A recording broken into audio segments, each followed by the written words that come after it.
استيقظت مبكرا وتسلت من السرير قبل أن تنهض تشين روشو. اتجهت مباشرة إلى المطبخ لأطلب من الخدم إعداد حساء مغذ خاص لها لتبدأ يومها الشاق.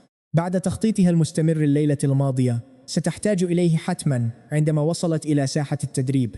كانت زوجتي هناك بالفعل بزيها الأحمر، تقف بملامح حازمة وصارمة كقائدة حقيقية، ربما لأنني غادرت دون كلمة اصطفي 100 حارس في تشكيل عسكري منظم. 50 جنديا مخضرما اخترتهم سابقا يقفون بانضباط وصرامة، و50 مجندا جديدا يبدو عليهم تراخي والتمرد الواضح. تقدمت إلى الأمام بخطوات واثقة وعرفت نفسي للجميع بصفتي السيد الجديد لقصر دينغابي. ثم ألقيت عليهم الأخبار السارة: سيتضاعف أجر كل فرد هنا، وسيحصلون على اللحم مع كل وجبة يوميا. جعلهم ذلك يهتفون بحماس فورا. بعد ذلك مباشرة أعلنت للجميع أن تشين روشو ستكون المدربة الرئيسية المسؤولة عن كل شيء، شؤون الدفاع والتدريب. كلمتها ستكون ككلمتي تماما، وأي شخص يجرؤ على عصيان أوامرها سيحاسب أمامها بصرامة. هذا القرار أسكت الحشد بسرعة، ثم ولرغبتي الشديدة في إظهار دعمي المطلق لقائدتي مشيت نحوها أمام الجميع وفتحت صندوق الطعام الذي أحضرته معي خصيصا لها.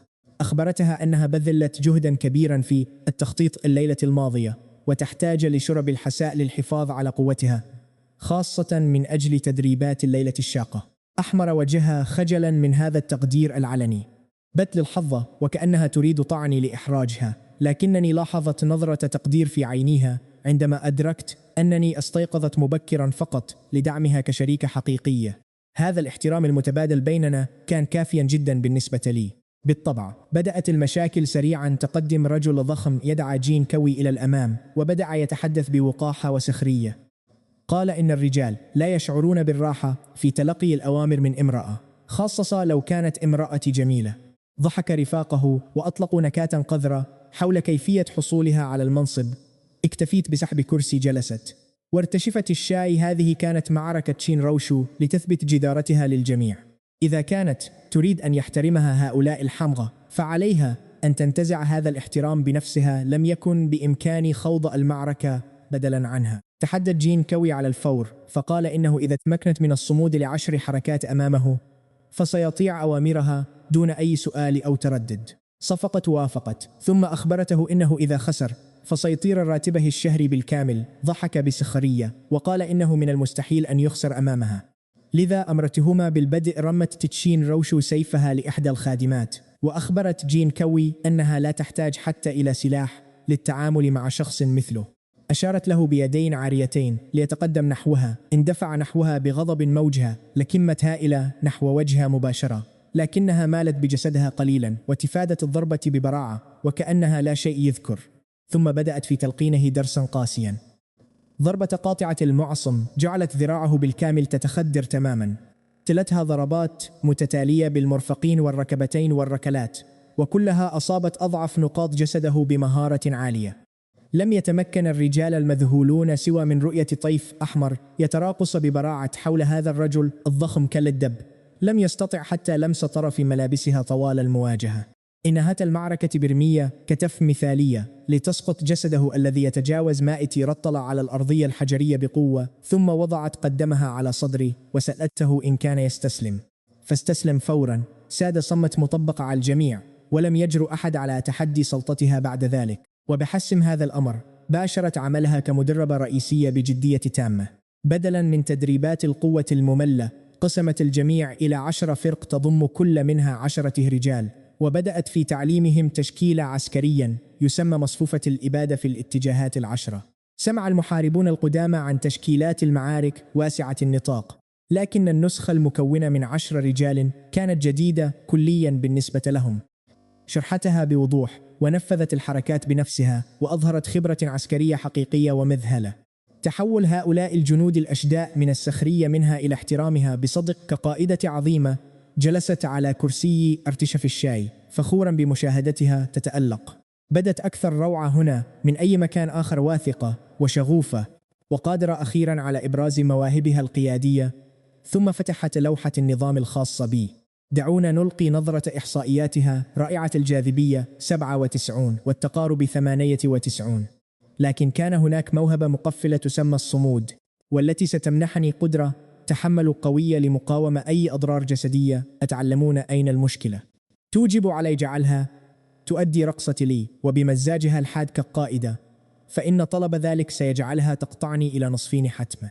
فكرت للحظة في إلباسها زي الرقص خلسة أثناء نومها وتعديل وضعية ذراعيها، لكنني استبعدت تلك الفكرة الغبية فورا احتراما لمكانتها. لو استيقظت في منتصف الوضعية فلن يكون مجرد خلاف زوجي بسيط، بل سيكون مسرح جريمة دموية. حينها لاحظت حزمة مكافآت من الليلة الماضية لا تزال موجودة في نظامي.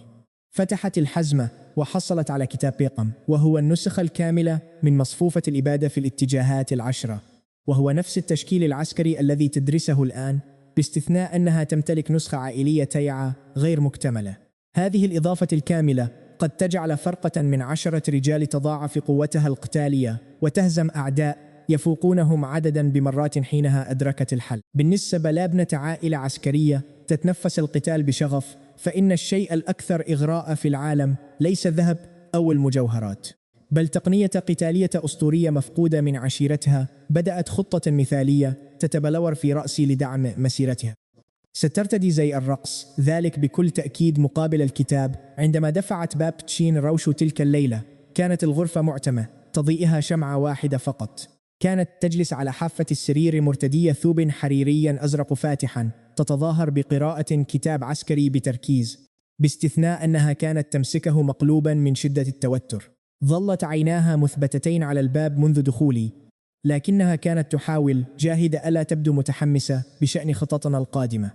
كانت الغرفة تعبق برائحة الزهور بعد حمامها لإزالة عناء التدريب. دعنا نرى ما سيحدث هنا. كانت متأهبة بوضوح، فمازحتها متسائلا عما إذا كانت هذه الجنرالة تنتظرني. نفت ذلك بحزم شديد، لكن أنفاسها المتسارعة وتوترها الواضح لكسب الاعتراف كشف حقيقة مشاعرها. حينها بدأت بتنفيذ خطتي. تظاهرت بالضيق وتنهدت بعمق، مخبرا إياها أنني جئت لأنني لم أعد أحتمل العبء وحدي، وأنني أواجه أزمة حقيقية وأحتاج إلى مساندتها القوية كحليفة لي. أدركت تماما ما كنت أرمي إليه، فظهر التوتر على ملامحها الجادة. خفضت رأسها قليلا وبصوت خافت جدا يعكس اتزامها الصارم. وافقتني الرأي، لكنها أصرت أن الهدف الوحيد هو التدريب المشترك وزيادة القوى العسكرية، ليس لأي دوافع أخرى على الإطلاق. ثم بدأت تفك حزامها بأصابع متوترة، مستعد للتضحية براحتها الشخصية من أجل التفوق. هنا أوقفت تظاهري وسألتها: ماذا تفعلين ولماذا تخلعين ملابسك الآن؟ تجمدت في مكانها تماما ونظرت إلي بذهول تام وفراغ. ضربت جبهتي بيدي، ثم أخرجت ذلك الكتاب القديم من داخل ردائي مباشرة، وأخبرتها أنني عثرت على دليل تشكيلات عسكرية مذهل، لكنني لم أفهمه، ولهذا السبب جئت إليها متأخرا. كنت بحاجة لخبرتها العسكرية لتشرحه لي. تحولت إلى تمثال. حجري نظرت إلى الكتاب ثم إلى حزامها المفكوك، وكدت أرى روحها تغادر جسدها من شدة الإحراج بعد استعدادها القتالي الخاطئ. لقد أساءت فهم الموقف تماما، وبدأت في خلع ملابسها بمبادرة شخصية منها. أعادت ربط ملابسها بسرعة البرق، ووجهها يحترق من الخجل. ثم بدأت تصرخ في وجهي وتأمرني بالخروج فورا حتى تتمكن من النوم واستعادة هيبتها. كان غضبها واضحا جدا، فقد استعدت وارتدت ملابس جديدة، وانتظرت ساعتين كاملتين لتعزيز قوتنا. وفي النهاية ظهرت أنا بكتاب. كانت تلعنني في سرها بكل تأكيد، كنت واثقا من ذلك تماما، بينما دفعتني بقوة نحو الباب.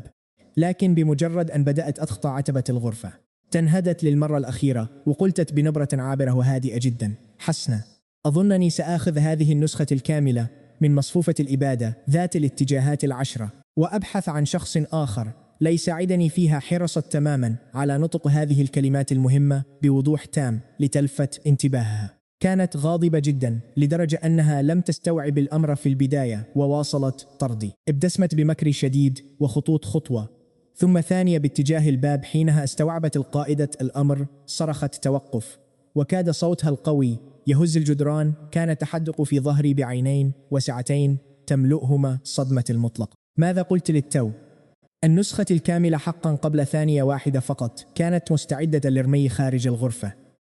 وفي اللحظة التالية تحولت إلى طيف سريع نحو الباب، وأمسكت بذراعي بكل يديها مطالبة إياي بتكرار ما قلته بحزم. تظاهرت بالجهل وسألتها عما قلته. كانت تقفز من شدة اليأس كقائدة تبحث عن النسخة الكاملة. لقد قلت النسخة الكاملة.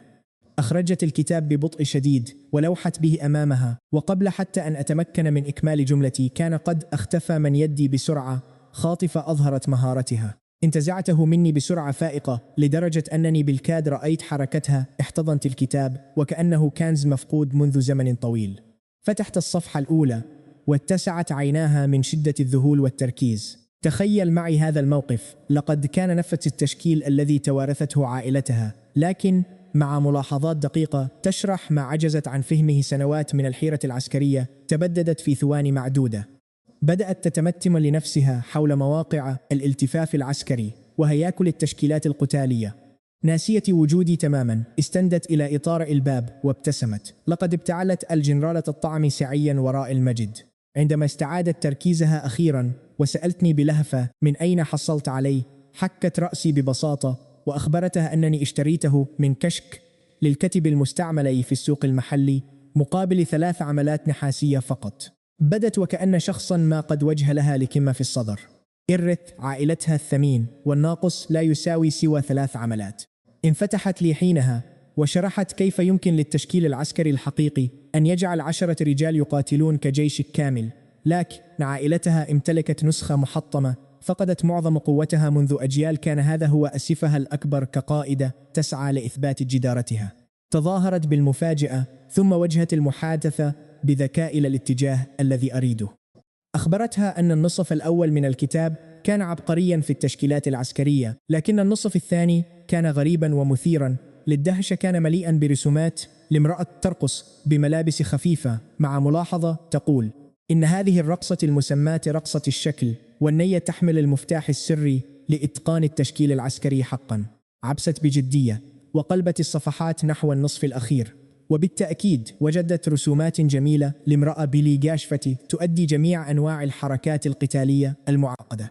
بالنسبة لعينها الخبيرة، كل وضعية احتوت سر تقنيات قتالية وحركة أقدام، لكنها كانت جريئة بشكل غير معتاد للمحاربين. ثم قرأت بتركيز المقطع الختامي: يجب على الراقصة ارتداء ملابس طقوسية خاصة ورقيقة ضيقة جدا لتشعر بتدفق الطاقة العسكرية وترتبط ارتباطا وثيقا بروح التشكيل القتالي. كان عقلها في حالة حرب، نصفها صرخ رافضا: هذا أمر سخيف حقا. بينما همس النصف الآخر أن عظماء الفنون القتالية عبر التاريخ وجدوا اختراقاتهم من خلال الرقص والموسيقى. ربما كان الهدف الحقيقي هو التخلي عن جمود المحارب وإيجاد المرونة لفهم قوة القتل الحقيقية. رأيت كيف تمزق نفسها بين التقاليد وطموحها العسكري، فقررت التدخل لحسم الأمر. تنهدت بعمق وقلت إنه مزيف بوضوح، وربما كتبه شخص عجوز ذو نوايا سيئة. ثم مددت يدي لأخذ الكتاب قائلة إنني سأستخدمه لإشعال نار الطبخ، لكنها ضمته إلى صدرها بقوة وكأنني هددت صراحة بالقضاء على طفلها. لا يمكنك ذلك، وأنت وأنا نعلم الباقي إرث العائلة وفرصة استعادة شرف عشيرتها. سحق أي ذرة تردد بداخلها كقائدة. بعد صمت طويل ومؤلم عضت على شفتها بشدة وحزم حتى كادت تنزف، ثم بنبرة خافتة لكنها مليئة بالعزيمة التي بالكاد سمعتها أخرجت كلماتها بصعوبة بالغة قائلة: هذا التدريب القاسي يمكنني تجربته. توقفت قليلا لتلتقط إنفاسها ثم أضافت أمرا آخر: لكنني لا أملك الملابس الاحتفالية. عندما قالت إنها لا تملك تلك الملابس المخصصة للتدريب ابتسمت في داخلي. كان هذا بالضبط ما كنت أنتظر سماعه. بحركة سريعة من يدي سحبت زي أحمر نارية كنت قد أعددته مسبقا لاختبار إرادتها. أخبرتها أن بائع الكتب العجوز أرفقه مجانا مع دليل الفنون القتالية. ألقت نظرة واحدة وكادت عيناها تجحظان من الصدمة. لم يكن ذلك الزي يبدو كملابس قتالية حقيقية أبدا. كان عبارة عن قطع حرير أحمر شفاف رقيقة كأجنحة الحشرات، مربوطة بسلاسل ذهبية رفيعة عند الرقبة والظهر والخصر التنورة. كانت قصيرة جدا ولا تناسب ساحة المعركة. طرزت عليه النماط عنقاء ذهبية. كان جميلا بشكل مذهل، لكنه جريء جدا بالنسبة لقائدة عسكرية. صرخت في وجهي بغضب شديد قائلة: إنه مجرد زي راقصة أجنبية. واهتمتني بالتخطيط لهذا الفخ منذ البداية، ثم بدأت تدفعني بقوة نحو الباب. رسمت على وجهي ملامح البراءة التامة، وأشرت إلى تعليمات الكتاب. لقد نصت بوضوح على أن لباس التدريب يجب أن يكون رقيقا كأجنحة الزيز، وملازما للجسد كالجلد الثاني. هذا الزي كان يطابق الوصف تماما. استمرت في دفعي للخارج بقوتها، لكنني ثبت قدمي في الأرض ولم أتزحزح. خطفت الكتاب منها بسرعة ودافعت عن موقفي بشدة. لقد أعطيتها هذا الدليل النادر والملابس مجانا وبدون مقابل. إذن كيف يكون من العدل أن تطردني وتدرس التكتيكات بمفردها؟ قلت إنني أردت فهم أسرار هذه التشكيلات المعقدة أنا أيضا، لكنها رمقتني بشك وتهمتني بامتلاك دوافع خفية أخرى. تظاهرت بالإهانة العميقة وقلت إن دراسة التشكيلات القتالية معا أمر طبيعي جدا، وإنها هي من تقلل من شأن نياتي الجادة في دعمها. لم تستطع الرد على ذلك.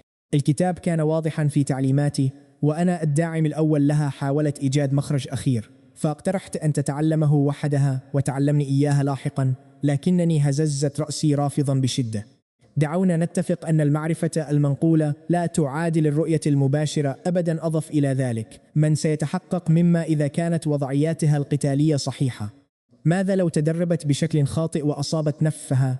كان واجبي أن أكون هناك لضمان سلامتها أثناء التدريب.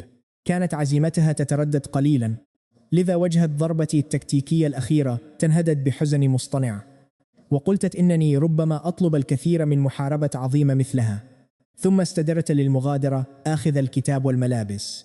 صرخت قائلة: انتظر! خطفت كل شيء من يدي في لمح البصر، وضمت تلك الأدوات إلى صدرها بشراسة وتصميم، كأنها مقاتلة تحمي سلاحها الأخير للنجاة.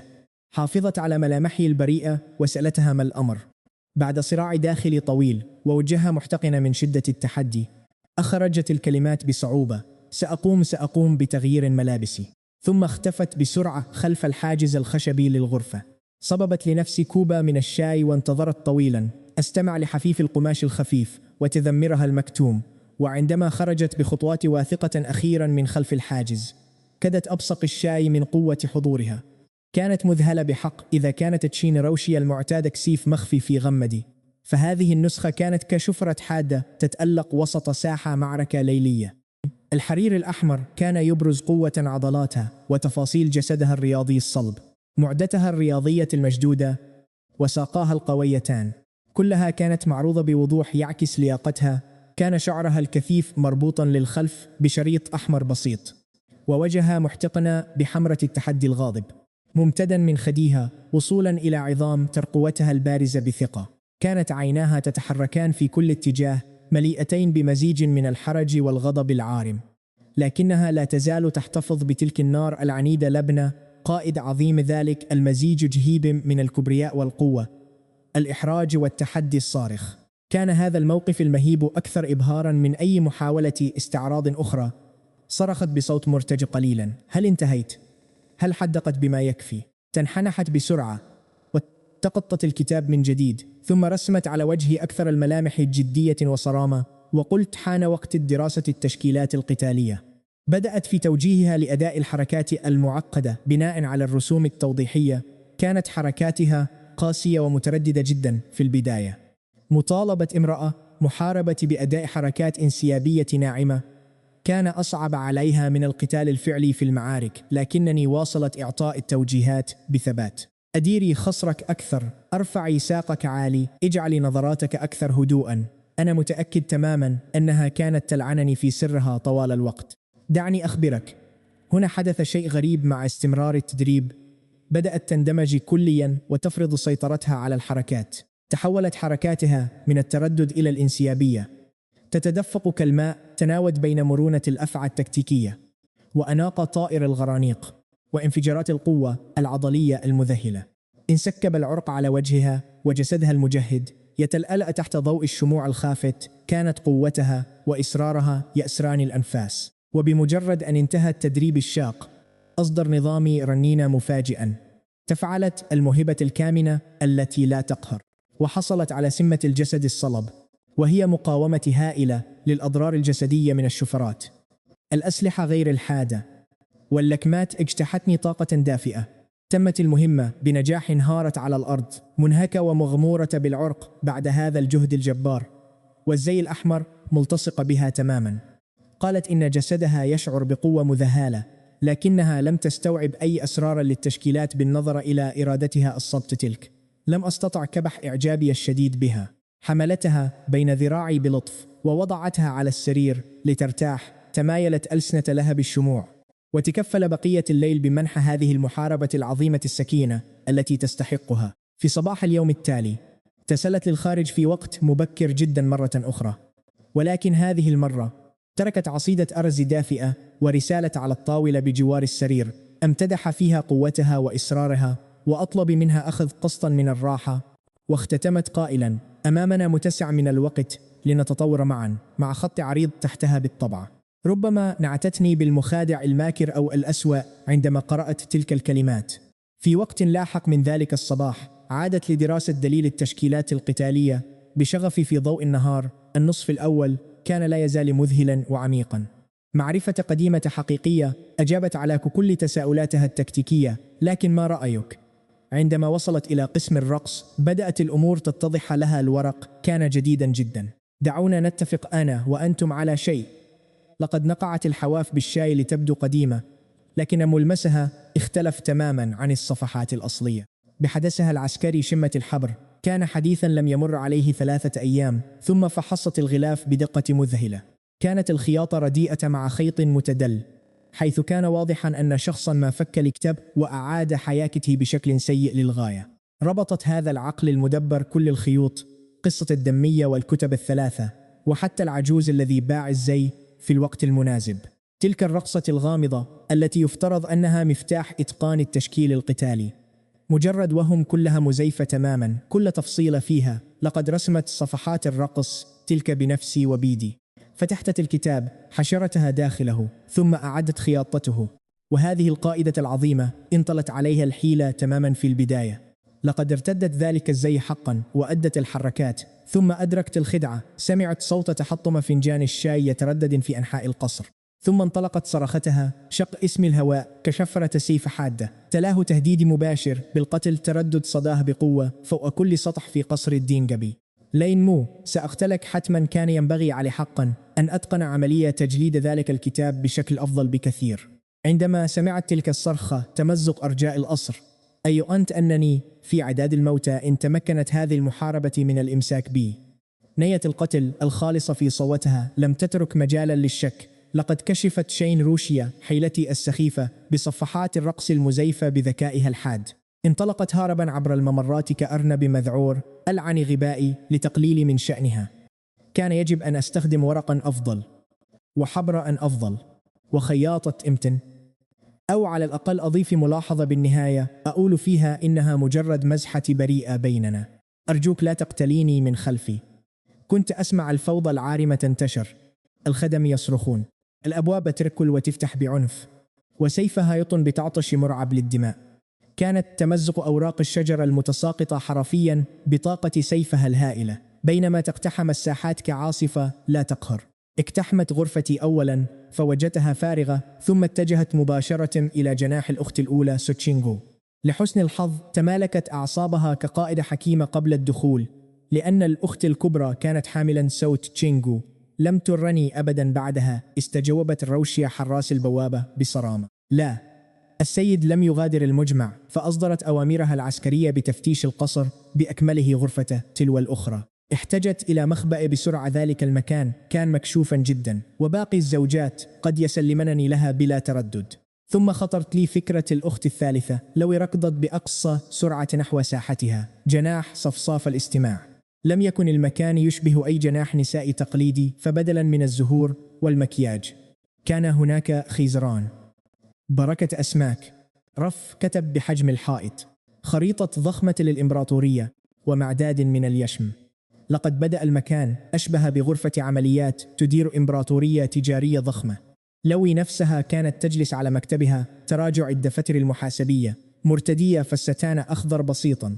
لقد امتلكت هيبة وحضورا طاغيا بطريقة تختلف تماما عن البقية. قوة طبيعية وثقة مطلقة يمكنها سلب عقل وإرادة أي رجل بمجرد نظرة واحدة فقط. اقتحمت بابها أصرخ طلبا للمساعدة والنجدة، نظرت إلي بتسلية واضحة وسألت عما فعلته. هل نبشت قبور عائلة راوشيا؟ فأخبرتها أن الأمر أسوأ بكثير. لقد خدعتها لتؤدي رقصة قتالية. أضاءت عيناها بحماس شديد لجمع المعلومات، ثم سمعنا صوت روشيا بالخارج. أشارت لوي إلى خزانتها ببرود، فغصت داخلها ودفنت نفسي بسرعة بين ملابسها. رتبت فستانها بثقة واصطنعت تعبيرا هادئا تماما، وفتحت الباب. كانت روشيا تقف هناك تقبض على سيفها وتمسح الغرفة بنظراتها الثاقبة من فوق كتف لوي. كانت الغرفة تفوح برائحة الحبر وخشب الصندل. لا أثر لي، سألتها روشيا ببرود. هل رأيت لينمو؟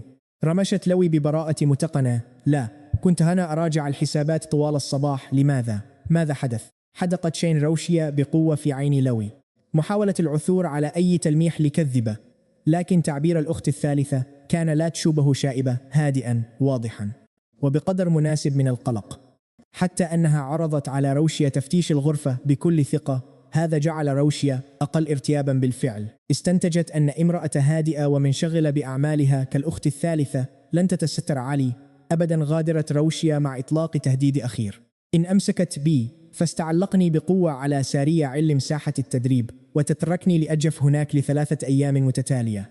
عندما تلاشت خطواتها أطلقت أطول تنهيدة راحة في حياتي. هل تتخيلون الموقف؟ طرقت لوي الباب بهدوء وأخبرتني أن الوضع آمن.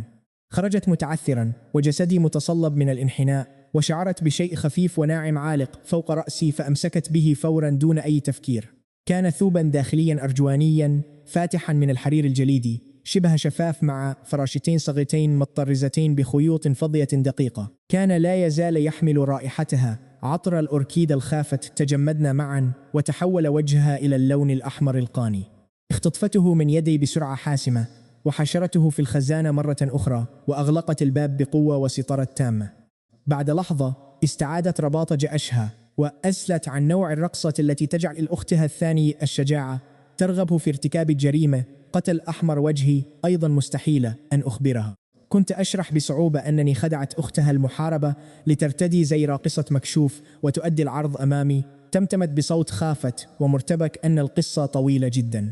انحنت نحوي وعيناها تلمعان بذكاء حاد، وسألت ما إذا كانت أطول من قصة ما خرج للتو من خزانتها. كدت أختنق بدمي سخرية. هذه المرأة الماكرة كانت قاتلة حقا. ضحكت ضحكة واثقة جعلت الغرفة بأكملها تبدو أكثر دفئا، وتجاوزت الأمر ببراعة. لكنني أدركت فور بحنكتها أنها تخطط بالفعل للانتزاع القصة الكاملة من روشيا بأسلوبها الخاص. لاحقا عادت لمكتبها ودفاترها كأن شيئا لم يكن. هل تدركون الآن مدى قوة هؤلاء النساء؟ بما أنها لم تطردني قررت البقاء. لقد فتشت روشيا هذا المكان مسبقا، لذا فهو المخبأ الأكثر أمانا في هذا القصر بأكمله. الاختباء في مرأها الجميع لم يكن لدي ما أفعله، فبدأت أتجول في غرفتها متظاهرا بتفقد المكان بينما أراقبها وهي تعمل بجد. حالتها كانت مهيبة بشكل لا يصدق، حتى وهي جالسة تعمل بصمت. كل حركة صغيرة، التفات مع صمها أو عبوسها الطفيف، كانت تشع بالسلطة والذكاء الحاد دون أي مجهود. أدركت أخيرا سبب تغطيتها لنفسها بالكامل في الخارج، فحضور قوي وهالة قيادية مثل هالتها ستثير فوضى عارمة أينما حلت. دعني أخبرك بما حدث. نظرت إلى ما تفعل وسقط فكي من الصدمة. هذه لم تكن مجرد حسابات بسيطة. افترشت مكتبها خريطة مفصلة لمدينة الرياح السوداء، محدد عليها كل متجر ومستودع وطريق تجاري ومناجم محتملة بحبر ملون. تضمنت ملاحظاتها تحليلا تجاريا حادا شمل كل شيء من سلاسل التوريد لمواجهة المسؤولين الفاسدين وعالم الجريمة. هذه لم تكن زوجة مدللة تدير نفقات المنزل. هذا عقل مدبر لإمبراطورية اقتصادية. لو ولدت في عالمي القديم لما اكتفت بمنصب مديرة مالية فقط، كانت ستدير اللعبة بأكملها. لاحظت لوي أنني أتفحص خططها فشعرت ببعض الحرج. أطلقت على كل ذلك مجرد أحلام يقظة على ورق، أفكار عظيمة تصطدم بواقع قاس. طلبت منها إعطاء مثال، فسحبت ورقة تتحدث عن تجارة الملح. توجد مسطحات ملحية ضخمة خارج مدينة الرياح السوداء، لكن تجارة الملح بأكملها خاضعة لاحتكار الصارم.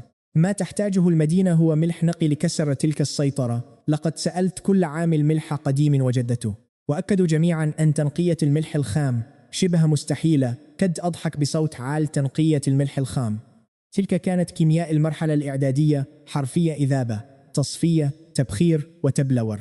حفظت هذه الخطوات الاختبارات في حياتي السابقة، يمكنني تلاوتها وتطبيقها وأنا نائم، وهذا العالم يفتقر إليها تماما.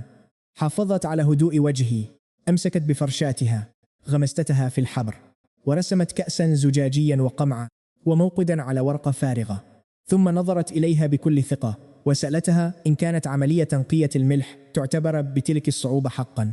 درست رسمتي بتمعن وقلبتها يمينا ويسارا، بينما زاد عبوسها وتركيزها مع كل ثانية تمر.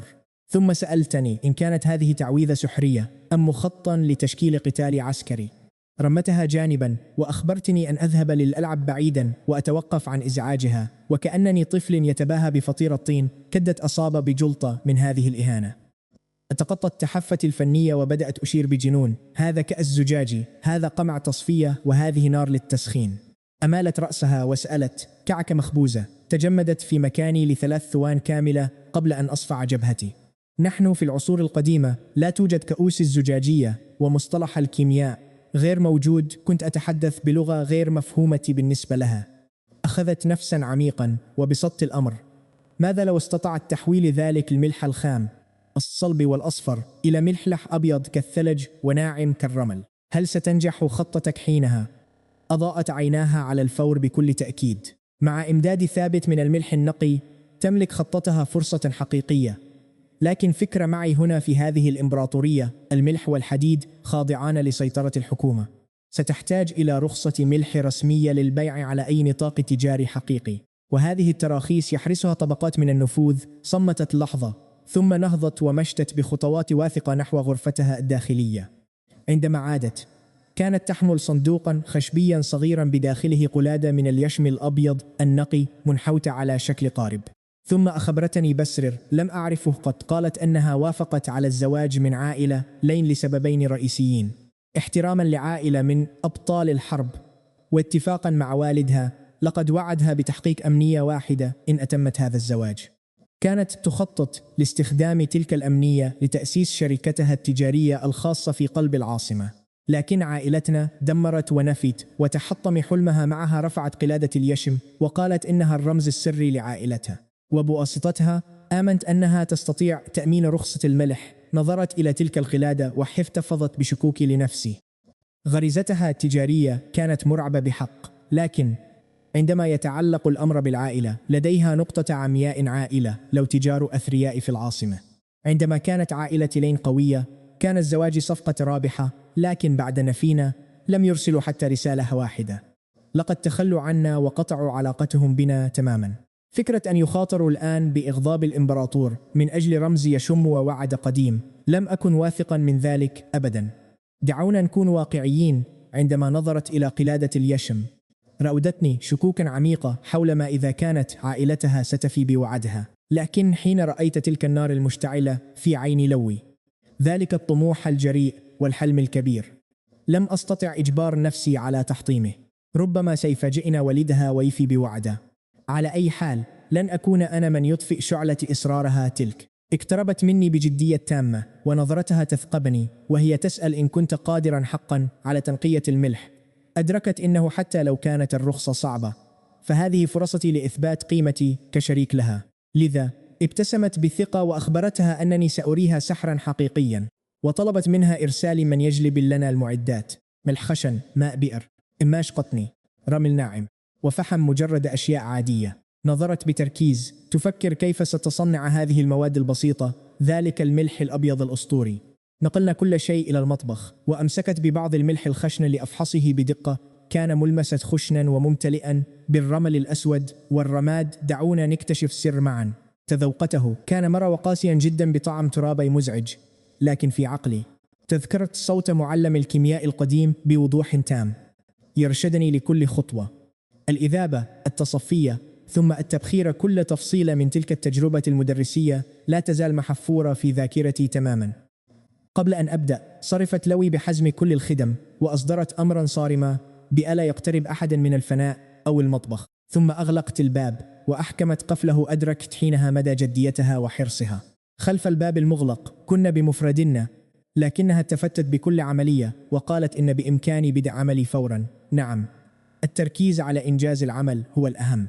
مع ذلك لم أستطع التوقف عن التفكير. ذكية حازمة وجديرة بالثقة، هذه المرأة هي الشركة المثالية. كان علي أن أثبت كفاءتي أمامها. قالت بنبرة حادة لتنبهني وأنا شارد: هل سنبدأ العمل أم ماذا؟ استعدت تركيزي وانطلقت فورا. طلبت مساعدتها لرفع القدر الحديدي الضخم ووضعه على المواقد. أمسك كل منا بجانب ورفعناه بقوة كبيرة في نفس اللحظة. نفضت يديها بعد ذلك ومسحت وجهها دون قصد لتترك أثرا من السخام. خطان أسودان على خديها لم يقلل من هيبتها. نظرت إلي بعينين ثاقبتين تملؤهما العزيمة وسألتني مباشرة: وما هي الخطوة التالية؟ الماء، قلتها كقائد يوجه فريقه. أمسكت بدلو خشبي ثقيل يزن حوالي 50 رطلا وبدأت في رفعه بكل ثبات. أسرعت لأخذه منها كي أساعدها، ووقعت يدي بالخطأ فوق يدها القوية مباشرة على مقبض الدلو الخشبي. كانت قبضتها ثابتة وقوية بشكل يثير الإعجاب. توقفت للحظة ونظرت إلي بثبات، لكني حافظت على هدوئي تماما وسكبت الماء وكأن شيئا لم يكن. اقتربت مني وقالت بنبرة متهدية: هل ظنت أنني لا أستطيع رفعه؟ كدت اختنق من صراحتها. قوة شخصية. هذه المرأة مذهلة حقا. للحظة قصيرة فكرت في مدى تفوقها الواضح على الجميع، لكن لا، علينا إنجاز العمل أولا. بشيء من الارتباك أعلنت الخطوة التالية فورا: إشعال النار. تحركت بسرعة نحو الموقد، وضعت بعض الحطب وأشعلت النار بمهارة فائقة. طلبت منها إبقاء الحرارة في مستوى متوسط لتغلي ببطء شديد دون غليان كامل. سألتني بفضول عن السبب. اختلقت عذرا عن توفير الوقت بدلا من شرح التحكم في حرارة المحلول المشبع. وعندما أصبح الماء جاهزا أمسكت حفنة كبيرة من الملح الخشن لأرميها، لكنها أوقفتني بحزم وأعطتني ملعقة خشبية بذكاء، مشيرة إلى أن الملح قد يؤذي يدي. كانت حركة طبيعية تدل على كفاءتها، وكأننا ندير هذا العمل معا منذ سنوات. لقد أثبتت جدارتها كقائدة. أضفت الملح، وبينما كانت هي تحرك الخليط بقوة أصدرت الحبيبات صوتا وذابت في الماء الدافئ. امتلأ المطبخ بأصوات الملاعق الخشبية وطقطقة النار وأشعة الشمس التي تتسلل من النافذة لتضيء المكان، لتمتد ظلالنا على الأرض وتندمج كفريق عمل متكامل. وبينما كنت أضيف الملح للماء الدافئ شرحت كل خطوة علمية بدقة إلى لوي.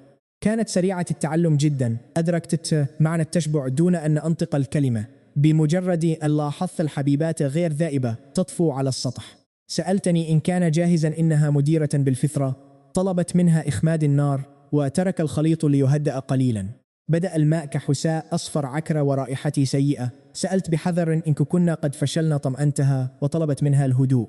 هذه كانت مجرد الخطوة الأولى. فصل المواد الجيدة عن الشوائب السيئة، ثم خلطت بعض رماد الخشب بماء دافئ وتركته يستقر، ثم صفت السائل الصافي من الأعلى. سألتني بذكاء عن فائدته. قلت إنه سيزيل المرارة تماما من الملح. هنا يبدأ السحر. راكبوا معي. اتسعت عيناها بدهشة. كنت أذهل. عقلها التحليلي بمبادئ كيمياء أساسية لم تشهدها في حياتها من قبل. سكبت ماء الرماد في محلول الملح وحركته جيدا. بدأت مواد غائمة تتكتل معا بوضوح وتغوص ببطء نحو القاع. الآن جاءت المرحلة الحاسمة، التصفية. طلبت منها فرد قماش قطني فوق إطار مع وضع وعاء تحته. دون أن أنطق بحرف أحضرت حجارة لتثبيت الحواف وصنع تجويف في المنتصف. سرعة بديهتها كانت مثيرة للإعجاب. وضعت طبقات من الرمل النظيف والفحم المسحوق بالأعلى لأصنع أبسط مرشح تنقية عرفه التاريخ. ثم سكبت الطبقة العليا من الماء المالح بحذر شديد فوق الفحم، متجنبا تماما الرواسب في القاع. راقبنا في صمت تام القطرات الصافية وهي تتشكل ببطء وتسقط تباعا في الوعاء بالأسفل. استغرق الأمر أكثر من ساعة لنحصل على نصف وعاء من المحلول النقي. الخطوة الأخيرة: التبخير. سكبنا الماء المصفى مرة أخرى في قدر نظيف على أقل درجة حرارة ممكنة. حافظت بمهارة على نار هادئة ب3 أعواد حطب فقط. بينما حركت الخليط بلطف بملعقة خشبية، أصبحت حرارة المطبخ مرتفعة. كنا نعمل جنبا إلى جنب، نتصبب عرقا ونحدق في القدر بتركيز التام كشركاء يصنعون المجد. ثم رى النظام. زاد مستوى ثقتها بي كشريك ب3 نقاط، ثم شهقت مذهولة. بدأت بلورات بيضاء تتشكل على السطح وفي القاع، صغيرة ولامعة جدا. لقد نجحنا. أبطأت حركة يدي حذرا جدا من كسر تلك البلورات الدقيقة والهشة. تبخر الماء حتى بقيت طبقة رقيقة من مسحوق أبيض كالثلج. الحواف كانت صفراء قليلا بسبب التحكم، لكن المركز كان مثاليا. ملح أبيض نقي. هل تتفقون معي أن هذا إنجاز عظيم؟ جلست القرفصاء بجوار القدر، مدت يدها بحذر، تتأمل إمبراطورياتنا التجارية التي بدأت للتو. لنتأمل هذا الموقف معا. كان الملح بين يدي كنز لا يقدر بثمن. لم أتردد. غمست إصبعي فيه وقدمته لها بابتسامة واثقة. قلت لها: جربية يا أختي الثالثة. توقعت أن تخجل أو ترفض بقوة وتبخني بشدة، مستعدا تماما لرد فعلها. لكنها بدلا من ذلك تذوقته مباشرة بكل جدية وحسم. توقف عقلي عن التفكير تماما. اختبرت جودة الملح بتركيز شديد. لا يقبل المزاح. كل الخطط التي أعددتها في رأسي تبخرت في لحظة. أدركت فجأة أنني مجرد أداة في خطتها الكبرى. عقلها كان في مكان آخر تماما. بمجرد أن تذوقت الملح لمعت عيناها ببريق الطموح والذكاء التجاري الحاد. لا مرارة ولا شوائب، مجرد ملح نقي ومثالي للغاية. كنت أرى بوضوح كيف تعمل تروس عقلها العبقري لتحليل هذه الفرصة. القطعة الأخيرة من إمبراطوريتها التجارية اكتملت الآن. خطوط التجارة، تراخيص، الأرباح الضخمة، وكسر الاحتكار بالكامل. كل شيء ارتبط ليصنع طريقا من ذهب. نظرت إلي بعينين تملؤهما الدهشة الحقيقية وتقدير عميقا لقيامتي كشريك استراتيجي. ارتفع مستوى الثقة بيننا بشكل ملحوظ. كانت أجواء المطبخ مشحونة بالعمل. الهواء بيننا امتلأ بطاقة الشراكة الناجحة. كل شيء كان يسير نحو مستقبل مبهر ثم انفجار. تحطم باب المطبخ بقوة مدمرة. اقتحمت المكان عاصفة حمراء تشع بهالة قتالية مرعبة وصرخت: عرفت أنك تختبئ هنا أيها الوغد. شين روشو وجدتني أخيرا. هذه المحاربة الشرسة قضت يومها بالكامل وهي تقلب القذف برأسا رأسا على عقب بحثا عني. فتشت كل غرفة وكل زاوية، بل وحتى ثقوب الجدران تفحصتها 3 مرات بدقة. كادت أن تجهز فرقة بحث كاملة. حين مرت بساحة لوئي مجددا هذه المرة، لفت انتباهها الحادي شيء غير طبيعي. الأبواب مغلقة بشكل مريب والدخان يتصاعد من المطبخ. ورغم أنه ليس وقت العشاء، قفزت فوق السور بمهارة ودون أي تردد. الساحة كانت فارغة تماما من الخدم. كل الغرف مفتوحة باستثناء المطبخ الذي كان مغلقا بإحكام شديد. تخيلوا الموقف معي الآن. اقتربت بهدوء وسمعتني أقول: جربيها يا أختي الثالثة، بنبرة جادة لم تعهدها مني من قبل أبدا. غضبت بشدة رجل وامرأتي بمفردهما في مطبخ مغلق وهو يطلب منها أن تتذوق شيئا ما بكل ثقة. ركلت الباب بقوة أسقطته أرضا. لكن المشهد الذي رأته زاد من حيرتها وغضبها. وجه لوئي كان محتقن بحماس النجاح وشفتاها مفتوحتان قليلا. بينما وقفت أنا أبدو كالأبلة وإصبعي لا يزال مرفوعا. وفي خيالها الروش والغاضب تحول هذا المشهد البريء إلى قصة خيانة وكتلة الأركان في ثانيتين فقط بمفردنا تماما. باب مغلق. وتلك الوقفة الغريبة لم تكن بحاجة لأدلة أخرى. صرخت بصوت مزلزل: ماذا تفعلان أنتما الاثنان هنا؟ عدت لواقعي فزعا وأخفيت يدي خلف ظهري وتفوهت بأسوأ الكلمات الممكنة. قلت مرتبكة: دعيني اختلق عذرا، أو هو أقصد دعيني أشرح لك. سحبت سيفها اللامع. كان النصل يطي النية قتالية موجهة نحوي، لكن لو إعي فعلت شيئا أثبت قوة شخصيتها حقا. وقفت بشجاعة بيننا لتشكل درع بشرية يحميني من السيف الحاد. طلبت من روش والهدوء بحزم، مؤكدة أن المساس بي ممنوع لأنني عنصر حاسم في الخطة الكبرى لعائلة لين. أشارت بثقة إلى الملح الأبيض النقي في الوعاء وحاولت بشجاعة شرح الإنجاز العظيم الذي حققناه للتو وما يعنيه ذلك لمستقبلنا وإمبراطورياتنا. لكن غضب روش العارم أعمى بصيرتها عن الاستماع لأي شيء. تجاوزت لوئي بقوة ومسكت بأذني بقبضتها الحديدية وبدأت تسحبني للخارج. صرخت محذرا أن أذني ستنقطع حتما، لكنها لم تكترث. أبدا سحبتني عبر الساحة كالجند المتمرد، وهي تلعن غاضبة اختبائي وتصرفاتي الطائشة مع الأخت الثالثة في المطبخ طوال الطريق دون توقف. صرخت طالبا من لوئي إنقاذي، ثم ارتكبت حماقة أخرى لا تغتفر. بدأت أقول لن أجعلك ترتدين ذلك الزي مجددا، فصرخت بي اسمت أغلق فمك تماما. راقبتنا لوئي من باب المطبخ وهزت رأسها بابتسامة هادئة. كانت تدرك أن روشو لن تقتلني حقا، وبمجرد أن غادرنا المكان جمعت بحذر شديد وتركيز على كل حبة بيضاء في جرة خزفية ثمينة، وأمرت خادماتها بتنظيف المطبخ بعناية فائقة ومحوا كل أثر لتجربتنا العلمية الرائعة. ثم لفت انتباهها فجأة ورقة مجعدة ملقاة على الأرض. كان رسمي السيء السابق الذي سخرت منه، ووصفته بالكعكة المخبوزة تقطته باهتمام بالغ.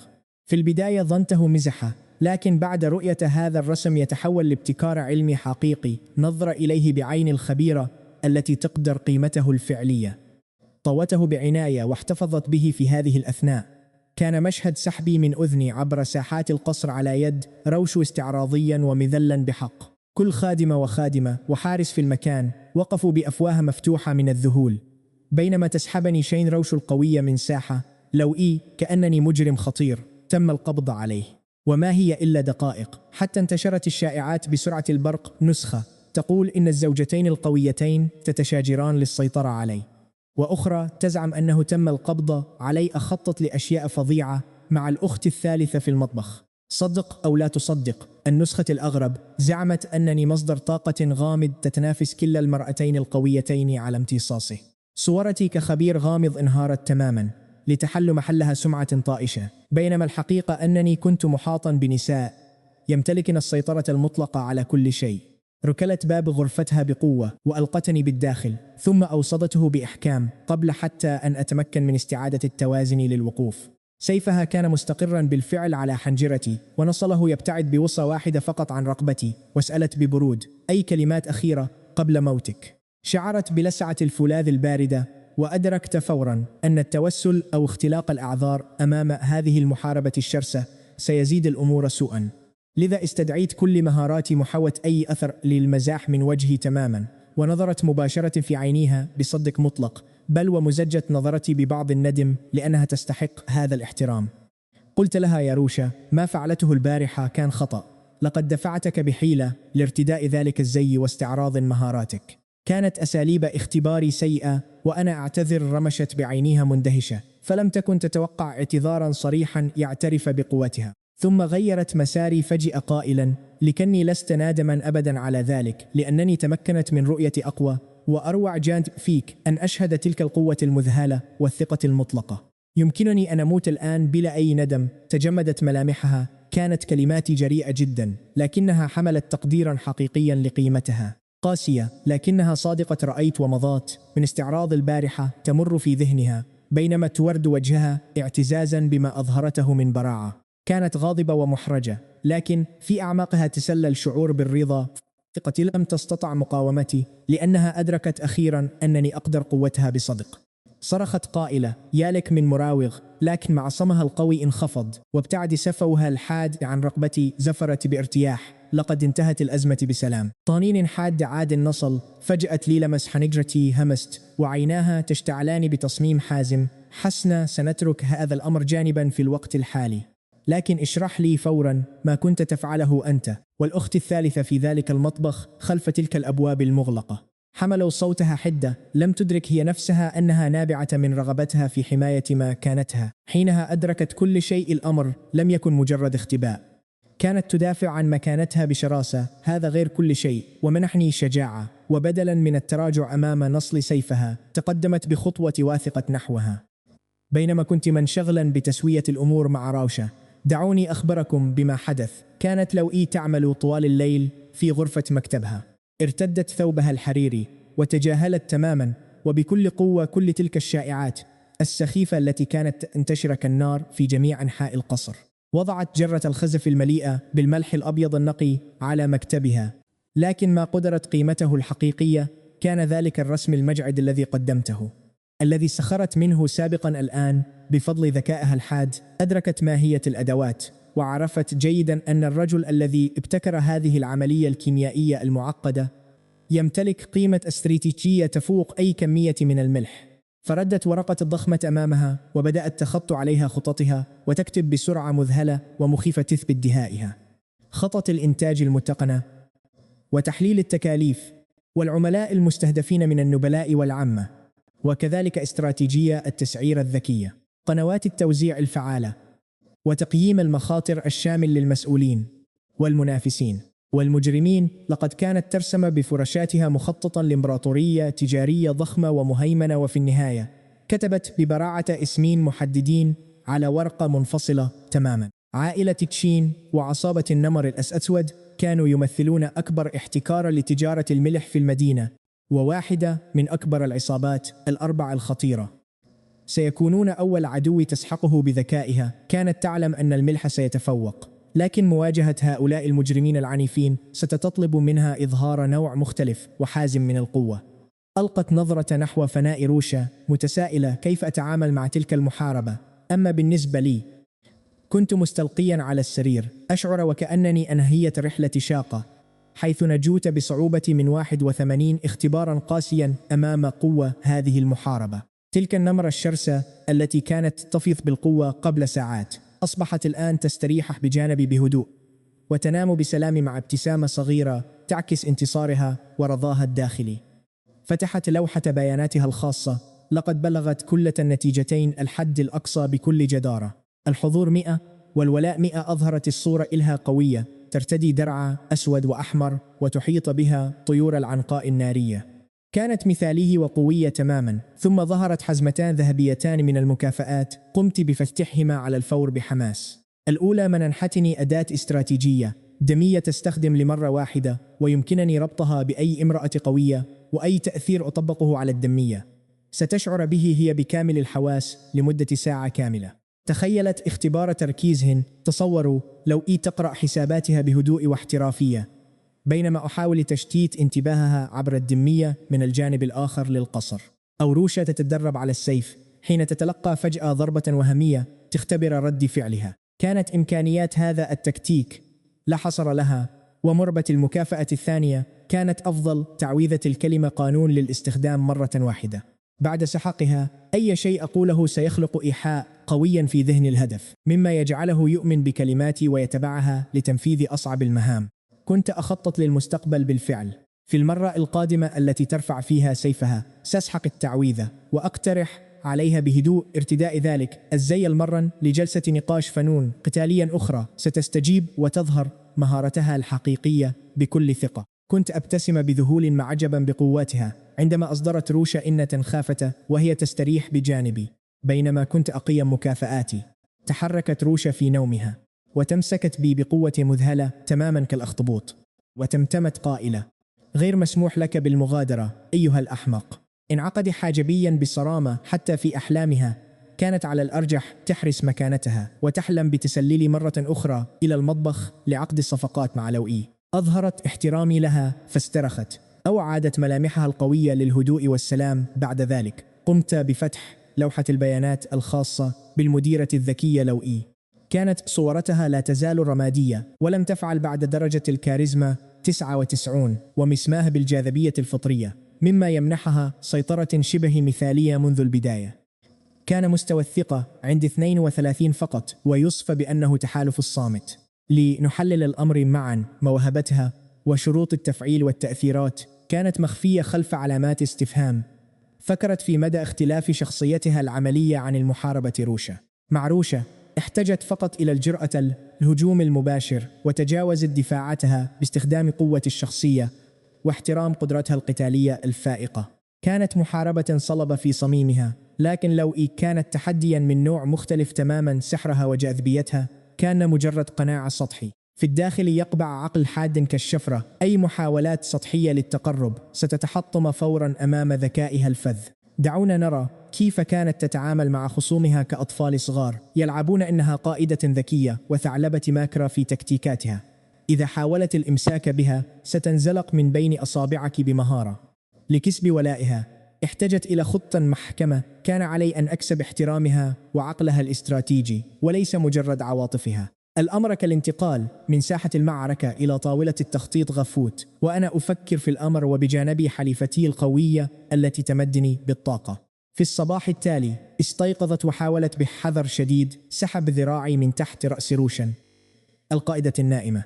كان علي لقاء لوئي لمواصلة تخطيط تجارة الملح. تلك العبقرية التجارية ستحدد ما إذا كان مستقبلنا ثراء فاحشا أم فقرا مدقعا. تحركت ببطء شديد وبالكاد أتنفس. إلى أين أنت ذاهب؟ جاء صوتها الهادئ من العدم كحارسة متيقظة تماما. كانت مستيقظة طوال الوقت، تدعي النوم كمين تكتيكي مثالي. أمسكت بذراعي بقوة هائلة لدرجة أنني رأيت النجوم من شدة قبضتها. أتهرب مجددا. هل فراشي مليء بالمسامير أم أنك تتجنبني؟ لماذا تختفي دائما حين أستيقظ؟ كانت مستاءة بصدق من غيابي كحليف. استيقظت فور حركتي، متوقعة أن أواجهها وجها لوجهي كشريك حقيقي، وليس أن أتسرب خلسة كاللصوص في القصص الخيالية. بدلا من ذلك كنت أحاول التراجع. قمت بتفعيل غريزة البقاء القصوى أمام هذه المقاتلة، ورسمت على وجهي أكثر ملامح البراءة. أخبرتها أنني متجهة للمطبخ لأعد لها بنفسي إفطارا مغذيا، تقديرا لجهودها الجبارة وعملها الشاق كقائدة طوال الليلة الماضية. سحبتني إلى السرير بذراع واحدة فقط، قالت لست جائعة، ثم انقلبت فوقي وثبتني في مكاني بقوة لا تقهر.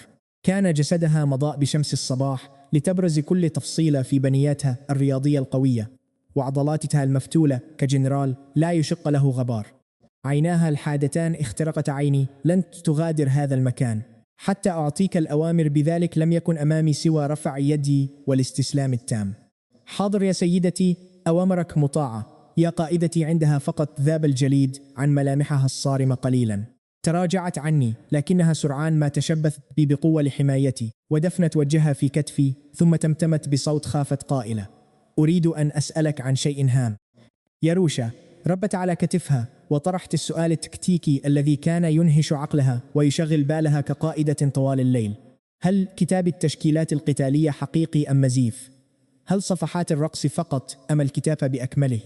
مازحتها مطالبا إياها بالتخمين، فتلقيت لكمة قوية في صدري كعقاب من محاربة محترفة. لذا سألتها عن رأيها الخبير، بما أنها درست تكتيكات وتشكيلات عائلتها العسكرية لسنوات طويلة. فكرت في الأمر بتركيز شديد. الورق، الحبر، والملسمس العتيق، كل شيء باستثناء تلك الصفحات الإضافية كان يبدو قديما وأصليا تماما. محتوى التشكيلات العسكرية تطابق تماما مع النسخة الناقصة لعائلتها، والملاحظات التكتيكية المفصلة حلت معضلات عسكرية عانت منها لسنوات. قالت إنها تؤمن بأصالته كليا باستثناء جزء الرقص الدخيل. أكدت لها صحة استنتاجها العبقري. كل شيء كان أصليا باستثناء الصفحات التي أضفتها بعناية لمساعدتها في فهم روح التشكيل القتالي. يمكنها دراسته بثقة تامة الآن. لقد كانت النسخة الكاملة والمفقودة من الإرث العسكري العظيم لعائلتها.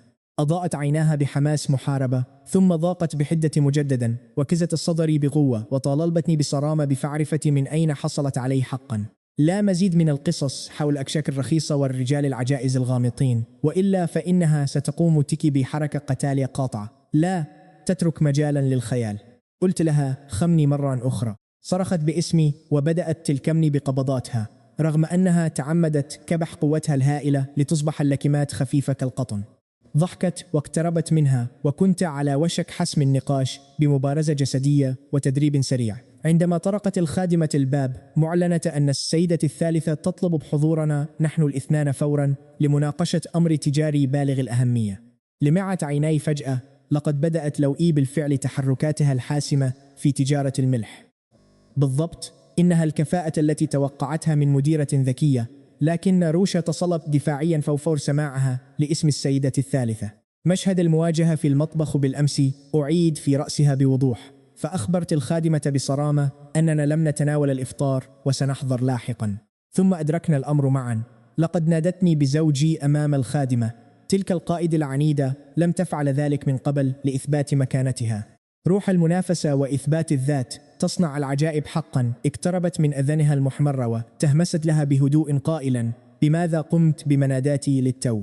قوليها مجددا. لم أسمع. صرخت بكبرياء ومحاولة للحفاظ على هيبتها قائلة: لم أنادك بشيء، ووجهها محمر بالكامل. انقضضت عليها مازحا حتى ضحكت وطلبت الهدنة، ثم طرقت الخادمة مجددا. لقد توقعت لوئي بذكاء أن روشا ستماطل. لقد أعدت الإفطار مسبقا كمديرة محنكة، وأرسلت تقول إن الأمر يتعلق بمستقبل إمبراطوريتنا التجارية وبناء أمجادنا. طلبت حضورنا فورا، خطوة استراتيجية عبقرية. لقد قطعت كل الأعذار الممكنة ورفعت الأمر لمستوى لا يمكن لروشا رفضه أبدا. نظرت إلى زوجتي المحاربة الغاضبة، وكأن وجهها يقول: لست سعيدة بتفوقها عليه وما زلت أرغب بالمنافسة. خفضت صوتي وأخبرتها أن تتوقف عن التنافس، إنها تعرف جيدا شخصية لوئي وعقلياتها الفذة في الإدارة. إذا قالت الأخت الثالثة إنه مهم، فهو فعلا كذلك لبناء مستقبلنا. يجب أن نذهب. أدارت رأسها بعيدا بتذمر واضح، ممتعضة من اضطرارها للتراجع تكتيكيا أمامها.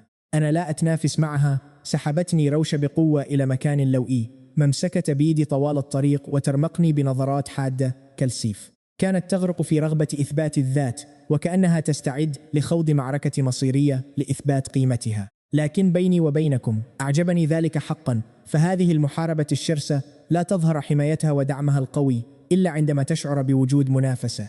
بمجرد دخولنا تبادلت روشا نظرات التحدي مع لوئي، وأطلقت صوتا باردا، ثم سحبتني للمقعد الأبعد عنها لتأسيس جبهتها.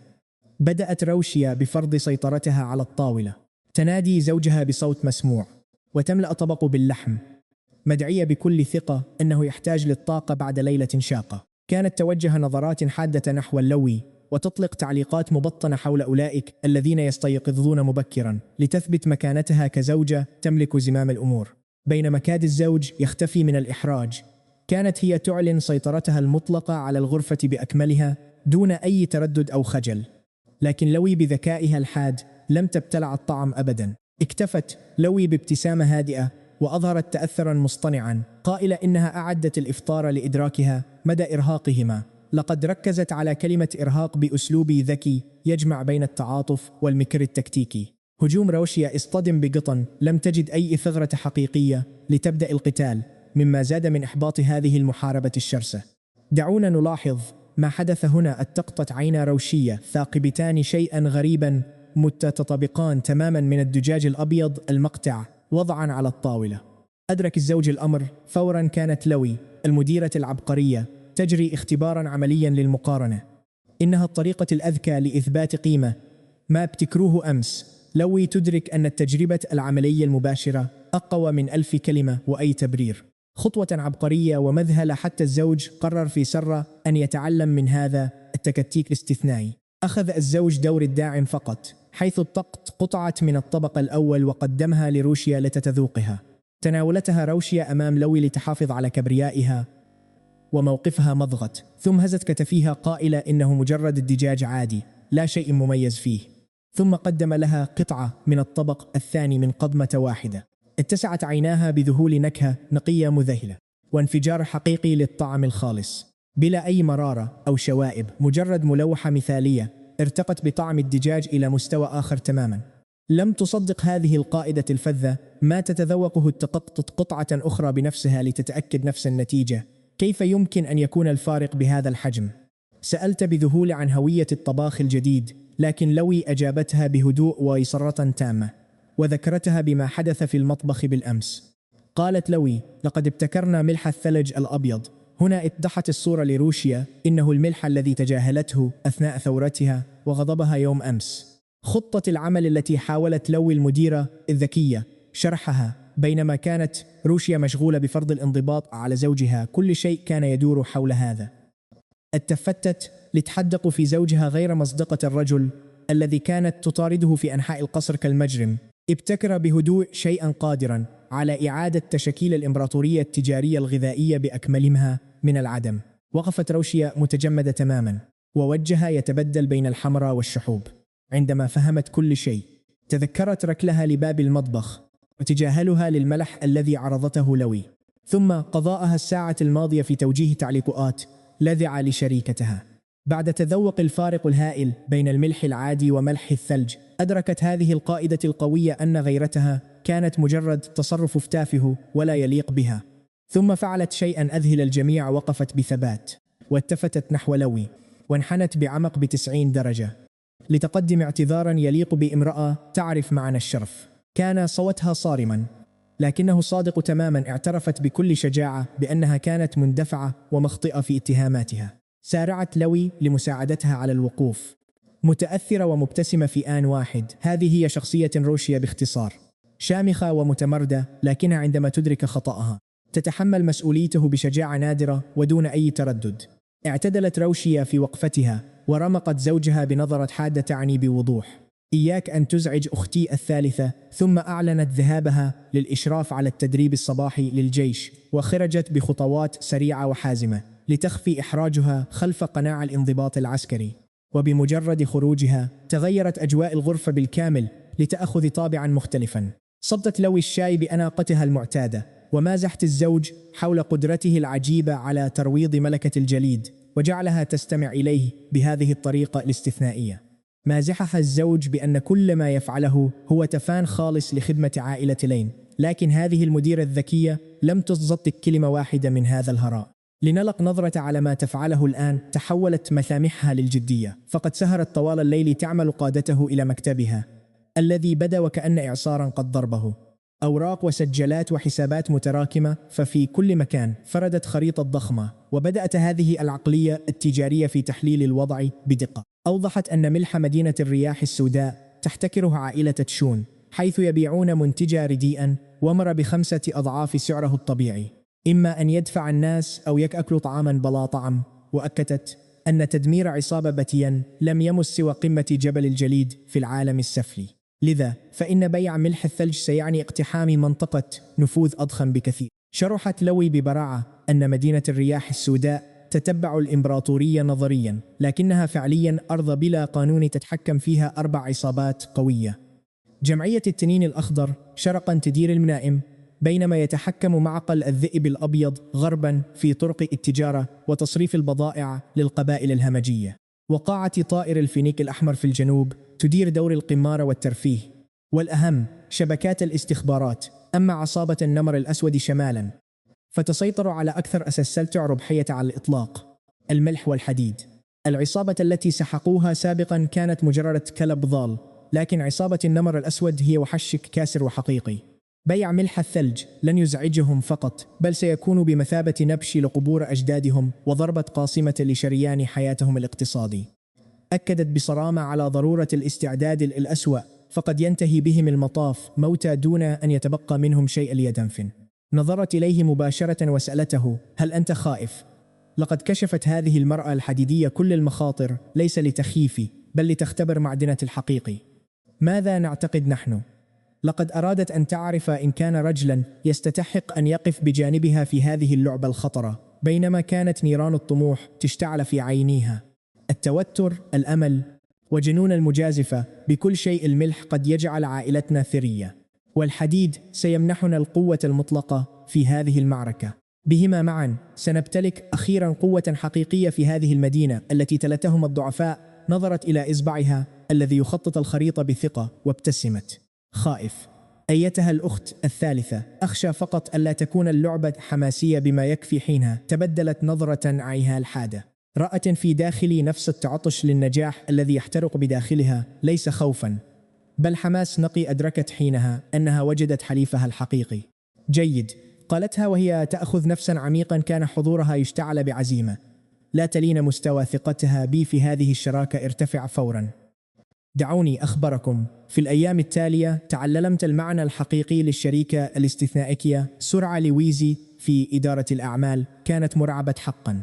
في اليوم الأول اشترت مساحات شاسعة من أراضي الملح المهملة خارج المدينة بثمن بخس جدا بفضل دهائها التجاري.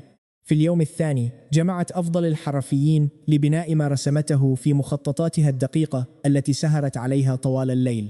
في اليوم الثالث نشرت إعلانات التوظيف بين اللاجئين وعرضت أجورا أعلى بكثير من سعر السوق المعتاد. توافد العمال اليائسون مع عائلاتهم، وكانت هي تقف في الموقع من قبل الفجر حتى بعد حلول الظلام كل يوم، ملتفة بملابس سوداء وقبعة محجبة تخفي ملامحها، لتركز فقط على العمل بعيدا عن أي تشتيت. ورغم ذلك كانت أوامرها الصارمة تتردد عبر موقع البناء، مما جعل العمال الأشداء يفقدوا تركيزهم من صدمة قيادتها لهم ويخطئون ضربات مطارقهم، لكنها لم تبالي مطلقا.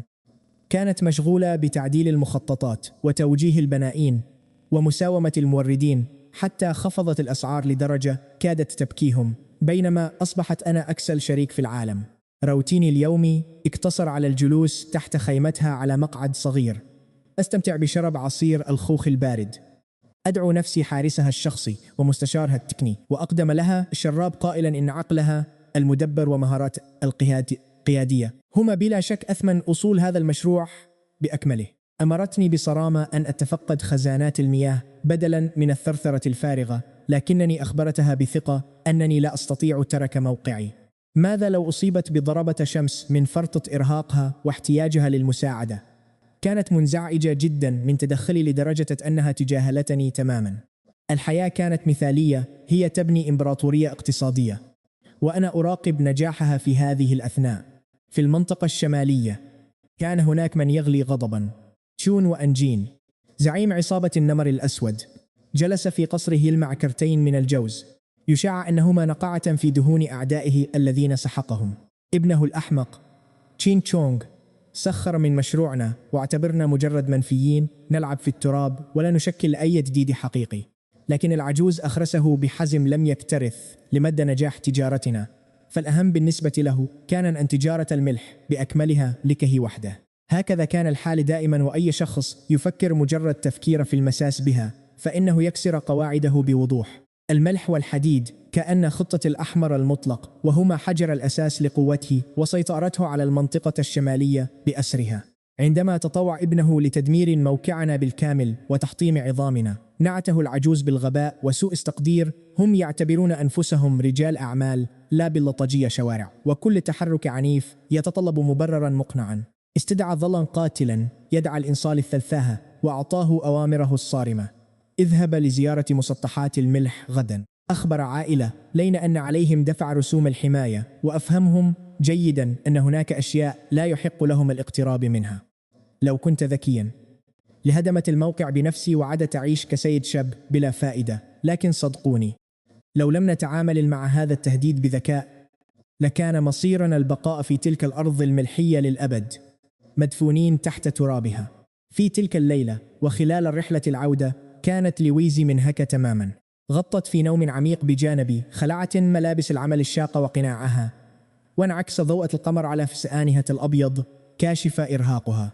رغم ملامح التعب التي أخفت قناع سيدة الأعمال الصارمة، لم أر فيها ضعفا بل صمودا أثار إعجابي واحترامي العميق لشخصها. فتاة غنية مدللة تخلت عن الرفاهية لترتدي ملابس خشنة وتقف تحت شمس حارقة، تعمل جنبا إلى جنب مع العمال طوال اليوم. هذه الصلابة الجبارة كفيلة بأن تجعل معظم الرجال يشعرون بالخجل من أنفسهم. عندما توقفت العربة وحاول السائق إعلان وصولنا، أسكته بسرعة حتى لا يوقظها أن زلقت ذراعي تحتها وحملتها بهدوء تام، تقديرا لجهد قائدة عظيمة استنزفت كل قطرة من طاقتها اليوم. كانت خفيفة الوزن، لكن قيمتها ومكانتها جعلتها عظيمة الشأن. تململت قليلا وعقدت حاجبيها أثناء نومها، تتممتم بضرورة خفض أسعار الأخشاب بنسبة 5% إضافية. كدت أضحك بصوت عالي على صرامتها. حتى في أحلامها تواصل الإدارة النفقات، يا لها من مديرة لا ترحم حملتها عبر ممرات القصر وصولا إلى فناء غرفتها الخاصة. كل خادم مررنا به انحنى وتظاهر بعام النظر، لكن نيران الثرثرة والفضول في أعينهم كانت تشتعل بوضوح حول شريكتي القوية. غرفة لويزي كانت تعبق برائحة الأوركيد الهادئة كما تخيلت تماما. وضعتها برفق على السرير وغطيتها بالبطانية، كانت غارقة في النوم تماما، تتنفس بهدوء بعد أن تخلت أخيرا عن درعها الحديدي المعتاد. تسارع نبضي للحظة، تساءلت عما إذا كانت هذه المرأة قادرة على غزو المدينة بأكملها، لكن سرعان ما أدركت أن هذا هو الواقع. وبينما كنت أستعد للمغادرة، تحركت أهدابها وفتحت عينيها ببطء، ولا تزال رؤيتها ضبابية من أثر الإرهاق والنوم العميق. سألتني إن كنت أنا من حملة، فأجبتها بأنها كانت تنعم بنوم عميق كصخرة، ولم يكن بإمكاني ترك أهم شريكة لي في العربة.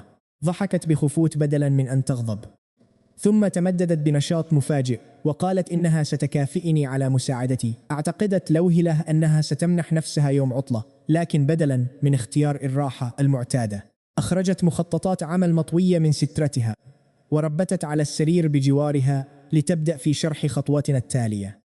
طلبت مني الجلوس لمناقشة أفكارها المخططات الهندسية في منتصف الليل بمفردنا تماما في غرفتها. كان كل ما يهمها حقا في تلك اللحظة هو إنجاز العمل. حاولت التهرب قليلا متذرعا بأن بقاءنا بمفردنا هكذا في هذا الوقت المتأخر يبدو غير لائق أبدا، لكنها تجاهلتني تماما وتحولت لشخصية المديرة الصارمة في لمح البصر. قالت إن حماية سر وصفة الملح التجاري أهم بكثير من عملية الإنتاج ذاتها. كانت خطتها الاستراتيجية تقضي ببناء غدران عالية حول ورشة العمل وتعيين حراس روشي للقيام بدوريات حراسة ليلا ونهارا. أخبرتها أن ذلك تقليدي جدا، فكما نتفق جميعا الأمن الحقيقي لا يقتصر على إبعاد المتطفلين، بل يتمحور حول ضمان أنه حتى لو تسلل أحدهم فلن يفهم أبدا ما يراه، وحتى لو فهمه فلن يتمكن على الإطلاق من استنساخ طريقتنا، وحتى لو استطاعوا استنساخه فلن يتمكنوا من أخذه معهم. تجمدت في مكانها وعقلها الإداري يحل ببراعة هذا العمق. شرحت لها سنقسم عملية التنقية بأكملها إلى 5 مراحل منفصلة، وتوكل كل خطوة لفريق عمل مختلف في غرفة إنتاج معزولة. كل فريق سيعرف فقط مهمته الدقيقة كإضافة دلوين من الماء أو سكب هذه المادة السوداء والتحريك دون أي أسئلة. لا أحد يعرف ما يحدث قبل أو بعد خطوته، الجميع مجرد تروس صغيرة في عجلة إنتاج ضخمة. حتى لو اشترى جاسوس أحد العمال لن يحصل إلا على قطعة أحجية عديمة القيمة زاد مستوى ثقتها المهنية ب5 نقاط. ثم ذهبت لأبعد من ذلك. يمكننا بكل بساطة زرع خطوات وهمية وإضافة مكونات غريبة غير ضارة في إحدى المراحل، وننشر شائعة بأنها وصفتنا السرية المتوارثة. أي جاسوس يسرق تلك المعلومات سيهدر ثروات طائلة محاولا تشغيل مكونات مزيفة لطارد سرابة مضللا وطريقا مسدودا صمناه خصيصا للإيقاع به. ضحكت بقوة كاشفة عن جانبها العفوي حتى سقطت على السرير واصفة إياي بالدهاء والمكر الشديدين. ثم لنت نظراتها المهنية الصارمة وقالت بثقة: لكن هذا الأسلوب يعجبني. 5 نقاط الثقة إضافية هذه المرأة القوية تصفني بالمروع، بينما يرتفع مؤشر تقديرها لي باستمرار. إنها صادقة وعملية جدا. اعتدلت في جلستها مجددا واقتربت بتركيز الشديد لدراسة الخطة، حتى أنني رأيت تفاصيل وجهها وحمرة الحماس المهني التي غمرت ملامحها بالكامل. سألتني باهتمام عما أقصده بعبارة لن يتمكنوا من نقله، فأجابتها بأن الأمر أبسط مما تتخيل، وقررت أن أرسم لها الفكرة بوضوح. ثم أشرت إلى غطاء سريرها كلوحة للرسم، فأحمر وجهها غضبا من هذا التصرف غير المتوقع. لقد داحت سريرها للتو إلى سبورة بيضاء ولم تدر حقا. هل تنبهر بذكائي أم تستات من هذا التصرف؟ بدأت تأرسم بإصبعي على الغطاء، شارحا بالتفصيل خطتي المبتكرة لإنشاء برج تبخير وبلورة متعدد الطبقات. لم يسبق لها أن سمعت بشيء كهذا. طلبت منها: تخيله كقدر بخار ضخ يقف بشكل عمودي، سنسكب فيه الماء المالح من الأعلى وندعه يتدفق إلى الأسفل عبر قنوات مصممة خصيصا لهذا الغرض لينزس بسلاسة طبقة تلو الأخرى. وبدلا من النيران المكشوفة سنضخ البخار الساخن عبر أنابيب خزفية مغلقة بإحكام لتسخين كل مستوى على حدة. طريقة أكثر كفاءة، فتوفير الوقود وحده يمكنه تمويل مشروع ملح آخر بالكامل. والأفضل من ذلك، سنلتقط البخار المتصاعد ونبرده، ثم نبيع الماء النقي ففي مكان مثل مدينة الرياح السوداء. حتى المياه العذبة تمثل ثروة تجارية حقيقية. تسارعت أنفاسها حماسا مع كل جملة أنطق بها. كان عقلها التجاري الفذ يحول كل كلمة إلى أرباح فظية. فالماء المالح سيصبح أكثر تركيزا أثناء تدفقه للأسفل، وببلوه الطبقة السفلية سيكون مشبعا تماما، وبمجرد تبريده قليلا ستتشكل بلورات بيضاء نقية ومثالية من تلقاء نفسها وبكل سهولة.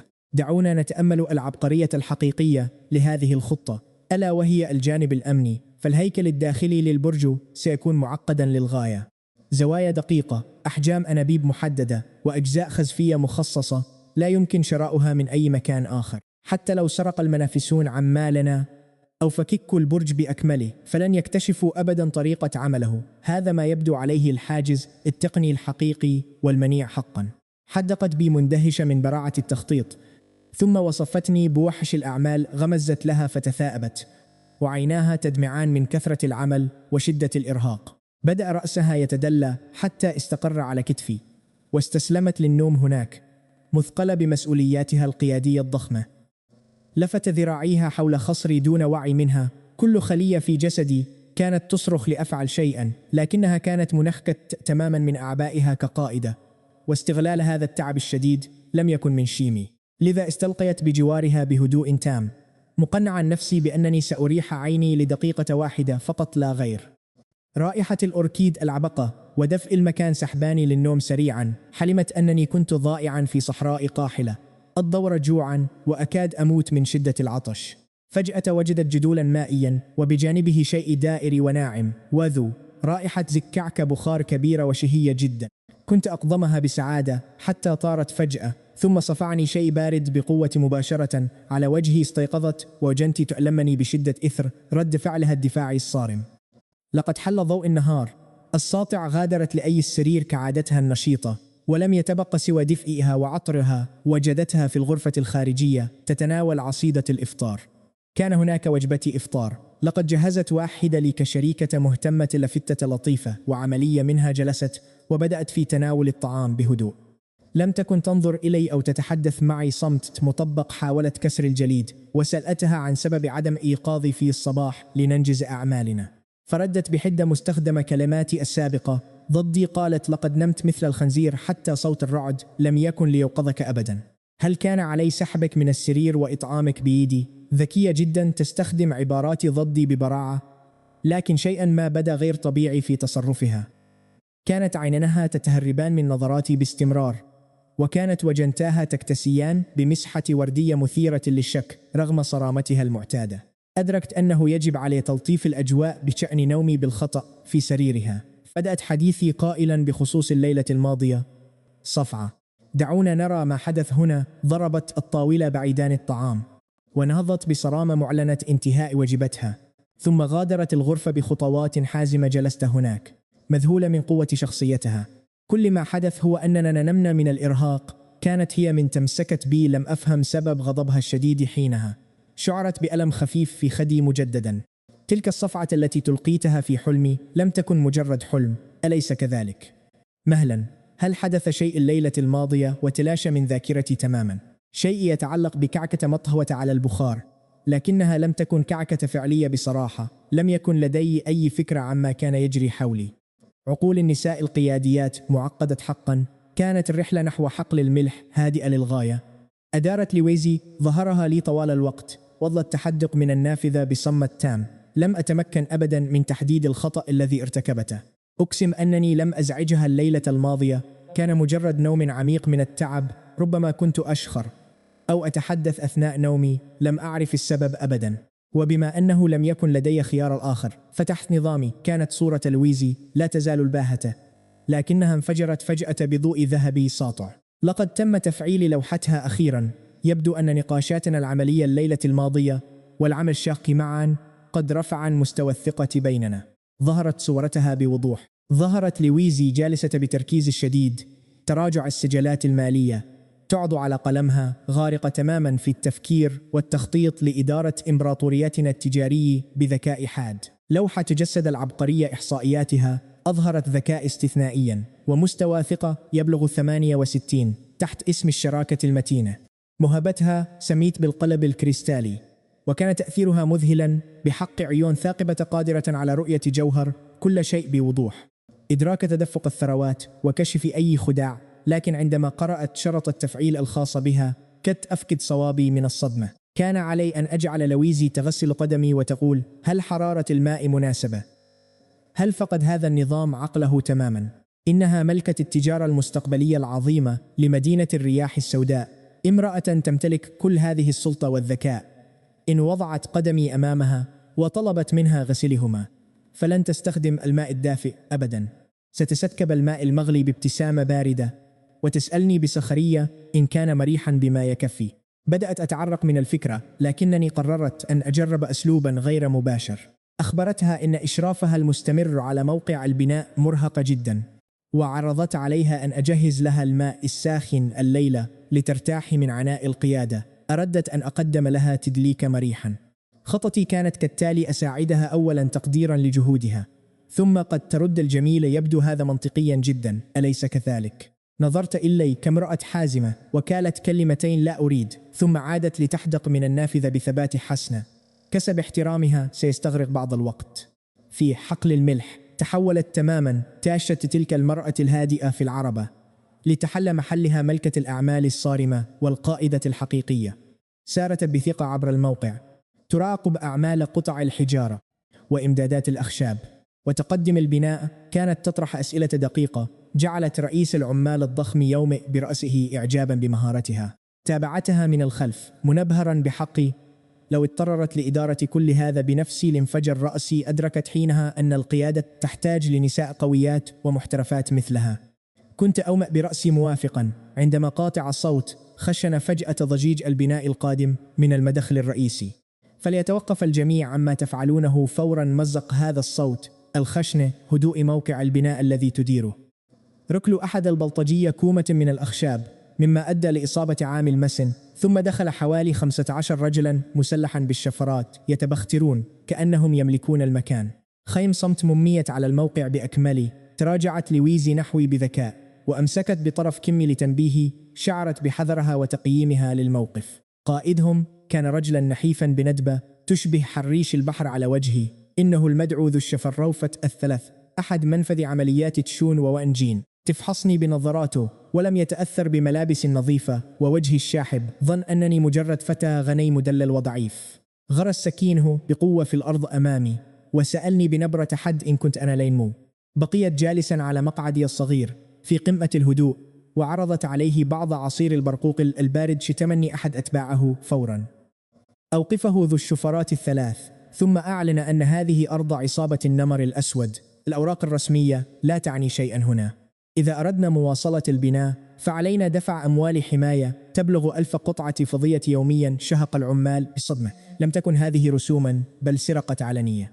تقدمت لويزي بشجاعة المواجهة رافضة الخضوع، لكنني أوقفتها لأتكفل بالقتال. وقفت وما زلت مبتسما، وأملت رأسي وكأنني أفكر في الأمر بجدية. 1000 قطعة، أليس هذا مبلغا قليلا جدا؟ ما رأيك أن أعطيك 10,000؟ صمت تام. انفجر أحد رجاله بالضحك واصفا إياي بالأحمق. صفعه ذو الشفرات الثلاث بقوة. جعلت أسنانه تتطاير، فثم استدار نحوي ونظرة القتل تشتعل في عينيه. ترفض شرب نخبة السلام حسنة، ستتذوق عقابنا. أمر رجاله بالهجوم فورا. صرخوا واندفعوا نحونا وشفراتهم تلمع تحت الشمس. تحركت بسرعة. لم يرني الأول حتى وأنا أقترب. كنت أقف أمامه مباشرة قبل أن يتمكن من التلويح بسلاحه. ضربة واحدة لركبتي وكسر نظيف. انثنت ساقه في الاتجاه الخاطئ وسقطت أرضا. ثم انطلق لأمزق صفوف البقية بلا رحمة. استهدفت المفاصل، الركبتين، المرفقين، الكاحلين والكتفين. لقد تعلمت ذلك من مراقبة قوة روش المذهلة وهي تسحق جينكو أثناء التدريب، لكني ضربت بقوة أكبر. كسر كسر كسر. كان صوت تكسير العظام يفرقع في المكان تماما مثل الألعاب النارية. في ثوان معدودة كان كل واحد منهم يتلوى على الأرض، وأطرافهم الأربعة ملتوية بزوايا غير طبيعية ومروعة. أحياء لكنهم محطمون تماما. تلاشى الصراخ إلى لهاث. وأنتم تدركون الآن أن مشاريع النساء القويات لا تمس تسمر العمال مذهولين. وضعت لوي يدها على شفتيها وعيناها متسعتان خلف نقابها. كانت تراقبني سابقا عندما سحقت ذلك المتنمر وونغ دابا مختلسة النظر عبر شق النافذة. لكن هذا الموقف مختلف. لم تكن مجرد معركة بل مجزرة من طرف واحد، وكان لي ذو الشفرات الثلاث آخر من بقي واقفا.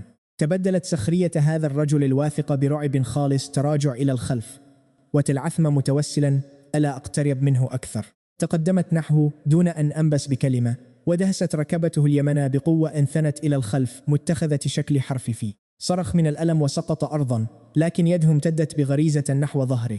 باحثا عن خنجر مسموم مخفي استخدمه ببراعة لقتل خصوم أقوى مني بكثير طوال مسيرته الإجرامية. وقبل أن يتمكن من سحبي كنت قد وضعت نصل سيفي على حنجرته. إلام تحاول الوصول، تجمد مكانه فور أن شعر ببرودة الفولاذ تلامس رقبته. رفع يده اليسرى مستسلما، بينما لا تزال يمناه تقبض على الخنجر خلف ظهره، وبدأ يثرثر محاولا التفاوض وحل الأمور بالحديث. لم يتمكن من إكمال جملته أبدا، قطعت حنجرته فورا، وتناثر رذاذ أحمر قاطعا ضوء الشمس أمسك هذا القاتل بحنجرته، وعيناه جاحظتان من شدة الصدمة وعدم التصديق. لم يستوعب كيف يمكن لشخص يبدو مسالم أن يقتل دون أن يرف له جفن. سقط خنجره المسموم على الأرض بصلصلة، وانهار جسده غارقا في بركة من دمائه. مسحت نصل السيف بملابسي، ونظرت حولي إلى البلطجية الذين يئنون على الأرض. لقد صمتوا جميعا في اللحظة التي مسحت فيها عيناي المكان. تجمد العمال في أماكنهم أيضا، فرؤية شخص يموت أمام عينيك مباشرة لها وقع مختلف تماما عن رؤية مجرد عظام مكسورة. حاولت تخفيف التوتر، أخبرت الجميع أنهم سيحصلون على أجر مضاعف في اليوم، وطلبت منهم الاسترخاء والعودة إلى العمل. ترددوا قليلا حتى تلعثم مدير الموقع طالبا منهم شكري، وببطء بدأت ضوضاء ذو البناء تعود إلى طبيعتها من جديد. طلبت من بعض العمال الشجعان تقييد أفراد العصابة الناجين فورا، وسحبهم إلى زاوية معينة تماما مثل السجاد المطوي. دعنا نراقب كيف برزت قوة اللو التي تعافت سريعا واستوعبت الموقف. أرسلت خادما مسرعا إلى القصر لأبلاغ الروشي بما حدث وطلب حراس مسلحين. لقد أدركت بذكاء أن هذه لم تعد منافسة تجارية، بل أصبحت حربا. سحبتني بحزمة إلى خيمة الظل، وأحضرت وعاء ماء بسرعة، ثم أخرجت منديلا حريريا من ردائها وبلته، وبدأت في تنظيف الدماء عن يدي بتركيز تام يظهر ثباتها في الأزمات. رغم شجاعتها شعرت بارتجاف أصابعها قليلا، فقررت أن أكسر هذا الصمت. لا يمكننا انتظار إعادة تجمعهم، يجب أن نضرب أولا الفجوة الزمنية بين الآن ووقت حشد تشون وأنجين لقواتي. هي أفضل فرصة لنا للهجوم. أومأت برأسها، ورغم ارتباكها كانت تفكر بوضوح. استراتيجي روشي كانت بالفعل في طريقها إلينا، وبما أنها معركة حياة أو موت فمن الأفضل الهجوم أولا. وبينما خرجت هي بصلابتي للتخلص من الماء المدمى، قمت أنا بتفقد لوحة النظام الخاصة بي. لقد وصلت إلى المرحلة الثالثة من تقوية الجسد بفضل جلسات التدريب الليلية القاسية مع روشيا. سمة الصلابة التي اكتسبتها من حركاتها القتالية كان يفترض أن تقلل الضرر الجسدي بشكل كبير، لكنني لم أختبرها أبدا. أمسكت بالنصل الفولاذي وجرحت يدي بقوة، وبدلا من إحداث جرح عميق لم يترك سوى علامة بيضاء باهتة. ظهرت بضع قطرات دم صغيرة بعد ثوان، كان ذلك مبهرا حقا. لقد استخدمت قوة حقيقية هذه السمة، أفضل بكثير مما كنت أتوقع. عادت لوي بصرامتها المعتادة إلى الخيمة، ورأت على الفور الجرح الحديث والسكين في يدي. اندفعت نحو الأمام بجرأة وانتزعت السيف مني ورمته عبر الخيمة. هل جننت؟ لقد قتلت شخصا للتو، والآن تقوم بجرح نفسك. هل أصبحت مدمنة على العنف؟ كانت غاضبة وخائفة في آن واحد، ليس مني بل خوفا علي. كانت قلقة من أن يغيرني القتل موقفها الحازم. هذا أثبت قيمتها كشريكة يعتمد عليها. أمسكت يدها الباردة والمرتجفة وشددت عليها بثبات. لم هذا التوتر، كنت أختبر مدى حدة الشفرة فقط. ماذا لو ظهرت شون وأنجين وكان هذا السلاح أضعف من أن يقطع عنقه؟ اختنق غضبها في حلقها. نظرت إلى يدها التي كانت لا تزال بيدي وسألتها عن سبب ارتجافها المستمر. أنكرت ذلك وحاولت سحب يدها بقوة وكبرياء، لكنني تمسكت بها قربت أصابعها ونفخت عليها برفق لأدفئها وأهدئ روعها كحليف يطمئن شريكته، فتصلبت في مكانها. أنت خائفة أن أتحول إلى وحش يقتل بلا رحمة، أليس كذلك؟ زمت شفتيها بقوة واختارت ألا تقول شيئا. اقتربت منها بجدية لتأكيد موقفي. لا تقلقي يا أختي الثالثة، أنا كقائد أعرف تماما ما أفعله وأحتاجك بجانبي. دعنا ننتقل سويا إلى قصر عائلة تشين، حيث نقل جاسوسهم الأخبار السيئة. جلس تشون وأنجين بهدوء يقلب جوزاته المرعبة المصنوعة من دهون البشر، بينما صرصرخ ابنه الأحمق شين تشونغ مطالبا بتقطيعي وجعلي طعاما للكلاب. انضم زعماء العصابة الآخرون للمطالبة بالانتقام وسفك الدماء، لكن شين وأن أسكتهم جميعا بكلمتين هادئتين فقط. بعد سماع كيف سحقت 15 مقاتلا مسلحا بيد العاريتين في ثوان شحب وجه ابنه، أدرك العجوز أنها ورت نفسه مع خصم قوي، لكنه كان ذكيا أذكى من بلطجيته. بالتأكيد لم يكن ينوي التضحية برجاله لمواجهتي، وبدلا من ذلك أصدر أوامره بقطع سلسلة التوريد الخاصة بنا تماما. زوروا كل مردي الحجارة والأخشاب، أخبروهم أن التعامل التجاري مع عائلة لين يعني إعلان الحرب على عصابة النمر الأسود. انشروا الخبر بأن أي عامل يجرؤ على الظهور في حقل الملح الخاص بنا سينتهي به المطاف داخل كيس في قاع الخندق. أرادني أن أقاتل كما أشاء، لكنك وأنا نعلم أنه إن لم أتمكن من شراء طوبة أو توظيف عامل فسأبني الحقل وحدي. كما أمر رجاله بتعزيز الإجراءات الأمنية والتوقف عن الخروج بمفردهم، تحسب لأن أكوني أنا من يبادر بالهجوم عليهم أولا. ثعلب عجوز ماكر في هذه الأثناء بحقل الملح كان علي التعامل مع كومة من أفراد العصابة المقيدين. لوي وقفت خلفي، ورغم شحوبها ومقاومتها للغثيان من المشهد أثبتت صلابتها واجبرت نفسها على البقاء. جلست القرفصاء بجوار من بدا كقائد فرعي، وثبت النصل على بعد بوسط من عينه بينما حاول هو ادعاء الشجاعة. قال: أقتلني إن أردت، فأنا أعيش على الولاء. لذا طعنته في العنق مباشرة. حينها انهار الرجل الذي بجانبه في لحظة، وبدأ يصرخ ويتوسل طالبا الرحمة. ابتسمت وطلبت منه الهدوء. نحن فقط نجري بعض الأبحاث البسيطة عن السوق. بدأت أسأل عن كل شيء يخص تشينوان: أين يعيش؟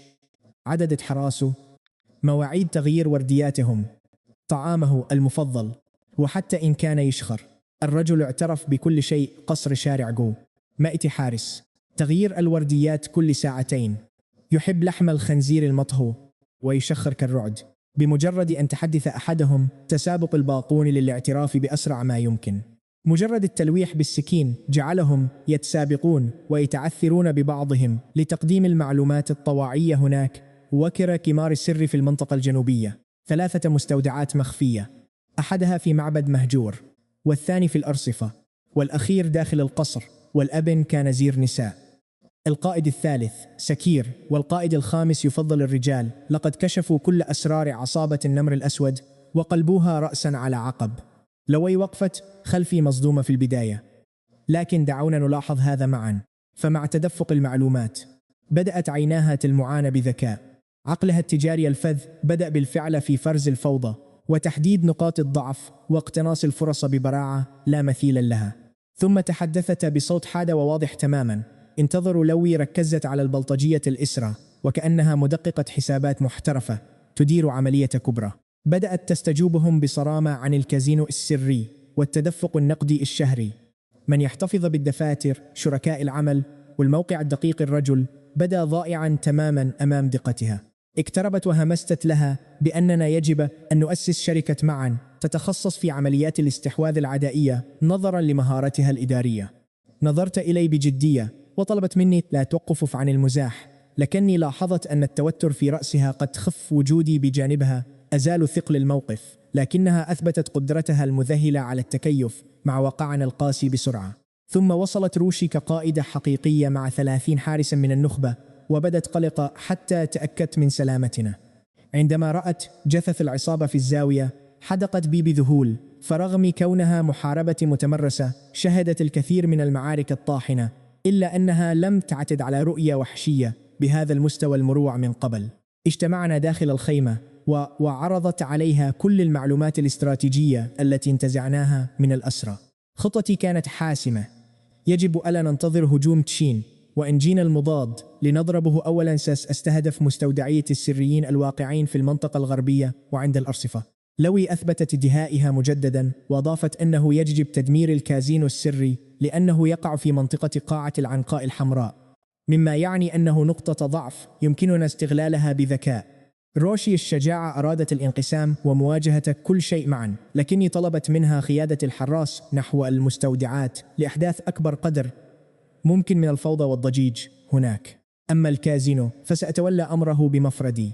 كلتاهما اعترضتا بقوة. شرحت لهما أن المجموعة ستكشف فورا، بينما يمكنني التسلل للداخل والخروج كشبح دون أن يلاحظني أحد. وجود أي شخص سيعيق حركتي فقط. طلبت من روشي بحزم العودة إلى القصر قبل حلول الظلام مهما كانت الظروف لضمان الحماية. طالما أن قاعدتنا محمية بفضلها يمكنني القتال بحرية. درست كلامي للحظة طويلة بعقلية القائدة ثم وافقت على الخطة. لقد بدأت تدرك أخيرا أنني لست مجرد الشخص المهرج الذي يلقي النكات طوال اليوم دون هدف. لوي صرفت العمال بأجر كامل وخلت الموقع كمديرة محترفة، وانطلقت روشي بجيشها نحو الغرب بشجاعة، بينما أصرت أنا على مرافقة لوي بأمان للقصر أولا في العربة. لم تكن تتجاهلني هذه المرة، بل كانت تنظر إلي مباشرة بنظرة فاحصة مليئة بالفضول والاهتمام الحقيقي بقدراتي الجديدة. بعد صمت طويل سألتني أخيرا السؤال الذي كانت تكتمه بعقلها التحليلي: من أنت حقا؟ كيف أصبحت بهذه القوة فجأة؟ تلك الأشياء التي تحدثت عنها، خطوط التجميع وأبراج التبلور المتقدمة، لم أسمع بأي منها من قبل. ماذا حدث لك؟ دعونا نتفق إنها امرأة شديدة الذكاء وتدرك أن الناس لا يتغيرون هكذا بين ليلة وضحاها. لم أستطع إخبارها بالحقيقة المجردة، لذا قدمت لها نسخة معدلة تناسبها. قلت لها: ماذا لو أخبرتك أنني قد مررت بحلم طويل جدا؟ وصفت لها حياتي السابقة كعالم من الأحلام، طيور حديدية تحلق في السماء وصناديق معدنية تقطع آلاف الأميال في ساعات قليلة، أجهزة صغيرة تتيح لك التحدث مع أشخاص في جميع أنحاء العالم. أخبرتها عن ناطحات السحاب الشاهقة، شبكة الإنترنت، المصانع الضخمة والعلوم. قلت لها إنني عشت هناك لفترة طويلة وتعلمت كل ما يمكنني تعلمه، ثم في يوم من الأيام استيقظت وعادت إلى هنا كشخص جديد ومختلف كليا. استمعت بهدوء تام دون أي مقاطعة. عندما انتهيت لم تبدن مصدومة أو تنعتني بالجنون، بل راقبتني بعينيها الثاقبتين كمديرة تقيم عرضا استراتيجيا جديدا. بعد توقف طويل سألتني: هل كان ذلك العالم ممتعا؟ ضحكت وقلت: كان لا بأس به، سريع جدا ومليء بالضغوط وليس جيدا مثل عالمنا هنا. ثم طرحت السؤال العملي الأهم: هل ستعود إلى هناك؟ هزت رأسي وابتسمت. أعود إلى ماذا يا ترى؟ توصيل الطعام والعمل الإضافي. لماذا أفعل ذلك بينما أملك طعاما جيدا ومنزلا جميلا وشركات عبقريات نبني معا إمبراطورية حقيقية؟ قلبت عينيها بسخرية لكني لاحظت ارتخاء كتفيها، وشعرت بأن عقلها الحاد قد استقر أخيرا لتبدأ التخطيط لمستقبلنا الواعد. لقد زادت ثقتها بي كشريك حقيقي. عند بوابة القصر قفزت من العربة وطلبت من لوي البقاء في الداخل وإدارة الأمور حتى عودتي. أومأت بثبات دون أن تتراجع، وحين استدرت قبضت يد ناعمة على ذراعي من الخلف بقوة لم أتوقعها. همست بصوت خافت لكنه حمل تحذيرا صارما: كن حذرا. شددت على يدها بقوة وابتسمت قائلا: لا تقلقي يا أختي الثالثة، حين أعود ستغسلين قدمي. انطلقت مسرعا، ترك إياها تقف هناك بشموخ، لعلها تحدق في يدها وتتمتم بصدمة من مزاحي، لكنها ستحمي المنزل. لنستكشف معا ما حدث. بينما انطلقت للخارج كان سم شينوان ينتشر كالنار في الهشيم عبر المدينة، داهم بلطجيته. كل مورد تعاونت معه شركتنا التجارية. حطموا باب مالك المحجر ليلا وهددوا صراحة: إن وصلت صخرة واحدة فقط لمشروعنا الذي تديره زوجتي فسوف ينهار محجرة فوق رأسه بالصدفة. سحبوا أكبر تاجر أخشاب لمقرهم وأجبروه على اختيار المنتصر. انتشرت الشائعات بسرعة، لكن نساءنا في المنزل لم يكترثن بهذه التهديدات الفارغة. قيل إن أي شخص يعمل في حقل الملح الخاص بنا سينتهي به المطاف شثة هامدة في قاع النهر العميق. العمال الذين هتفوا لنا صباحا اختبأوا الآن خلف أبواب مغلقة. وفي قصر تشون كان ابنه شين تشونغ يحتفل بوقاحة وكأنه في يوم عيد وطني، يسخر مدعيا أننا سنبني الحقل بأيدينا العارية، جاهلا تماما أن خلفي مديرة عبقرية يمكنها إدارة إمبراطورية تجارية كاملة حتى بدون مواد أو عمال. لكن العجوز لم يكتف بذلك. قطع الإمدادات كان مجرد بداية. أراد تدميري تماما وتحطيم كل ما بنته عائلتي من نساء قويات شامخات. لذا أمر ابنه الغبي بمراقبة قصرنا ومحاصرته بالكامل بدءا من الغد. أمر بقتل أي رجل يخرج ولفه بحصيرة ورميه عند بوابتنا بعد الظلام. أما خطه لنسائنا فكان التعليق علنا. متجاهلا تماما أنه يواجه محاربات شرسات قادرات على سحق جيشي قبل أن يقتربوا. وحين سأل شين تشونغ عما سيفعله إذا تجرأ وحاول أسر شقيقات زوجتي، وخاصة لوي، لمعت عيناه المريضتان بحماس مقزز سمح له العجوز بالتسلي بهن دون قتلهن، غافلا أن لوي قادرة على تحطيم جمجمته بيديها العاريتين. أرادهن إحياء لكسر إرادتي. جلس يرتش في الشاي متوهم أنني سأركع أمامه طالبا الرحمة، ولم يدرك أن نساء عائلتي هن درعي وسيفي الذي لا ينكسر.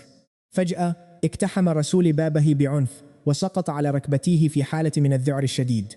صرخ مستودع الميناء، تعرض للهجوم، كل شيء، تبخر الأسلحة بأكملها، سرقت وأحرقت، والنيران لا تزال مشتعلة هناك حتى اللحظة. انفجرت الغرفة بالفوضى. أمسك شين تشونغ بياقة الرسول يصرخ مطالبا بأي تفاصيل تنقذ كبريائه.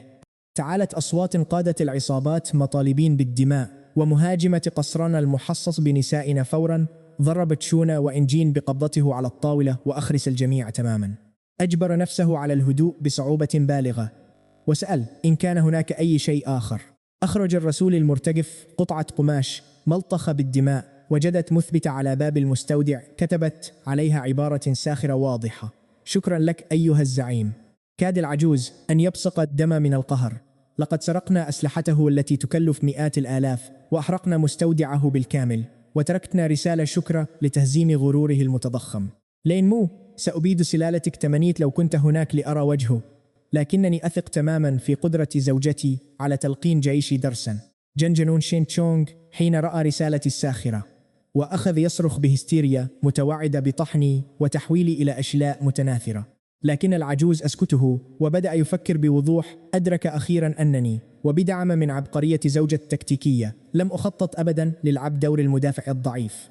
لقد طعنته بقوة بينما كان لا يزال يرتب أحجار الشطرنج. حينها نفذ الثعلب العجوز 3 حركات متزامنة. أرسل 100 رجل مدجج بالسلاح إلى مستودع المعبد الغربي كتمويه صاخب ومشتتت لعرقلة قواتنا المتيقظة، وأمر ابنه بالاندفاع فورا نحو كازينو برج الرياح السكرانة لنقل جميع البضائع الثمينة من هناك قبل أن أصل وأستولي عليها.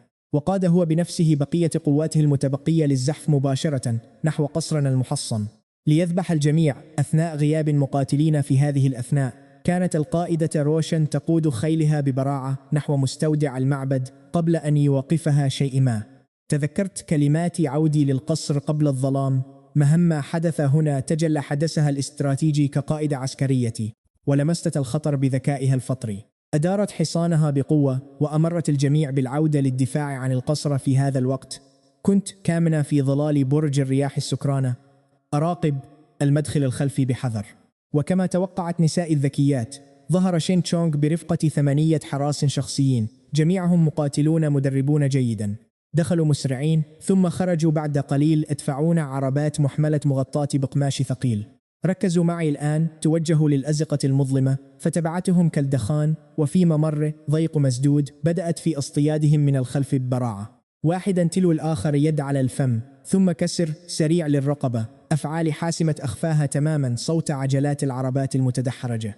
وحين استدار شين تشونغ ليصرخ على رجاله لبطئهم، كان كل حراسه قد اختفوا تماما. لم يتتبق سوى عربات صامتة في زقاق فارغ وموحش. سحب نصله القصير يصرخ بهستيريا في الظلام، محاولا استخدام اسم والده كدرع يحميه من الموت المحتتوم. حينها أدركت أنني اصطدت السمكة الكبيرة. كنت على وشك كسر رقبته أيضا، لكن ابن شين وأنجين كان أثمن بكثير وهو حي.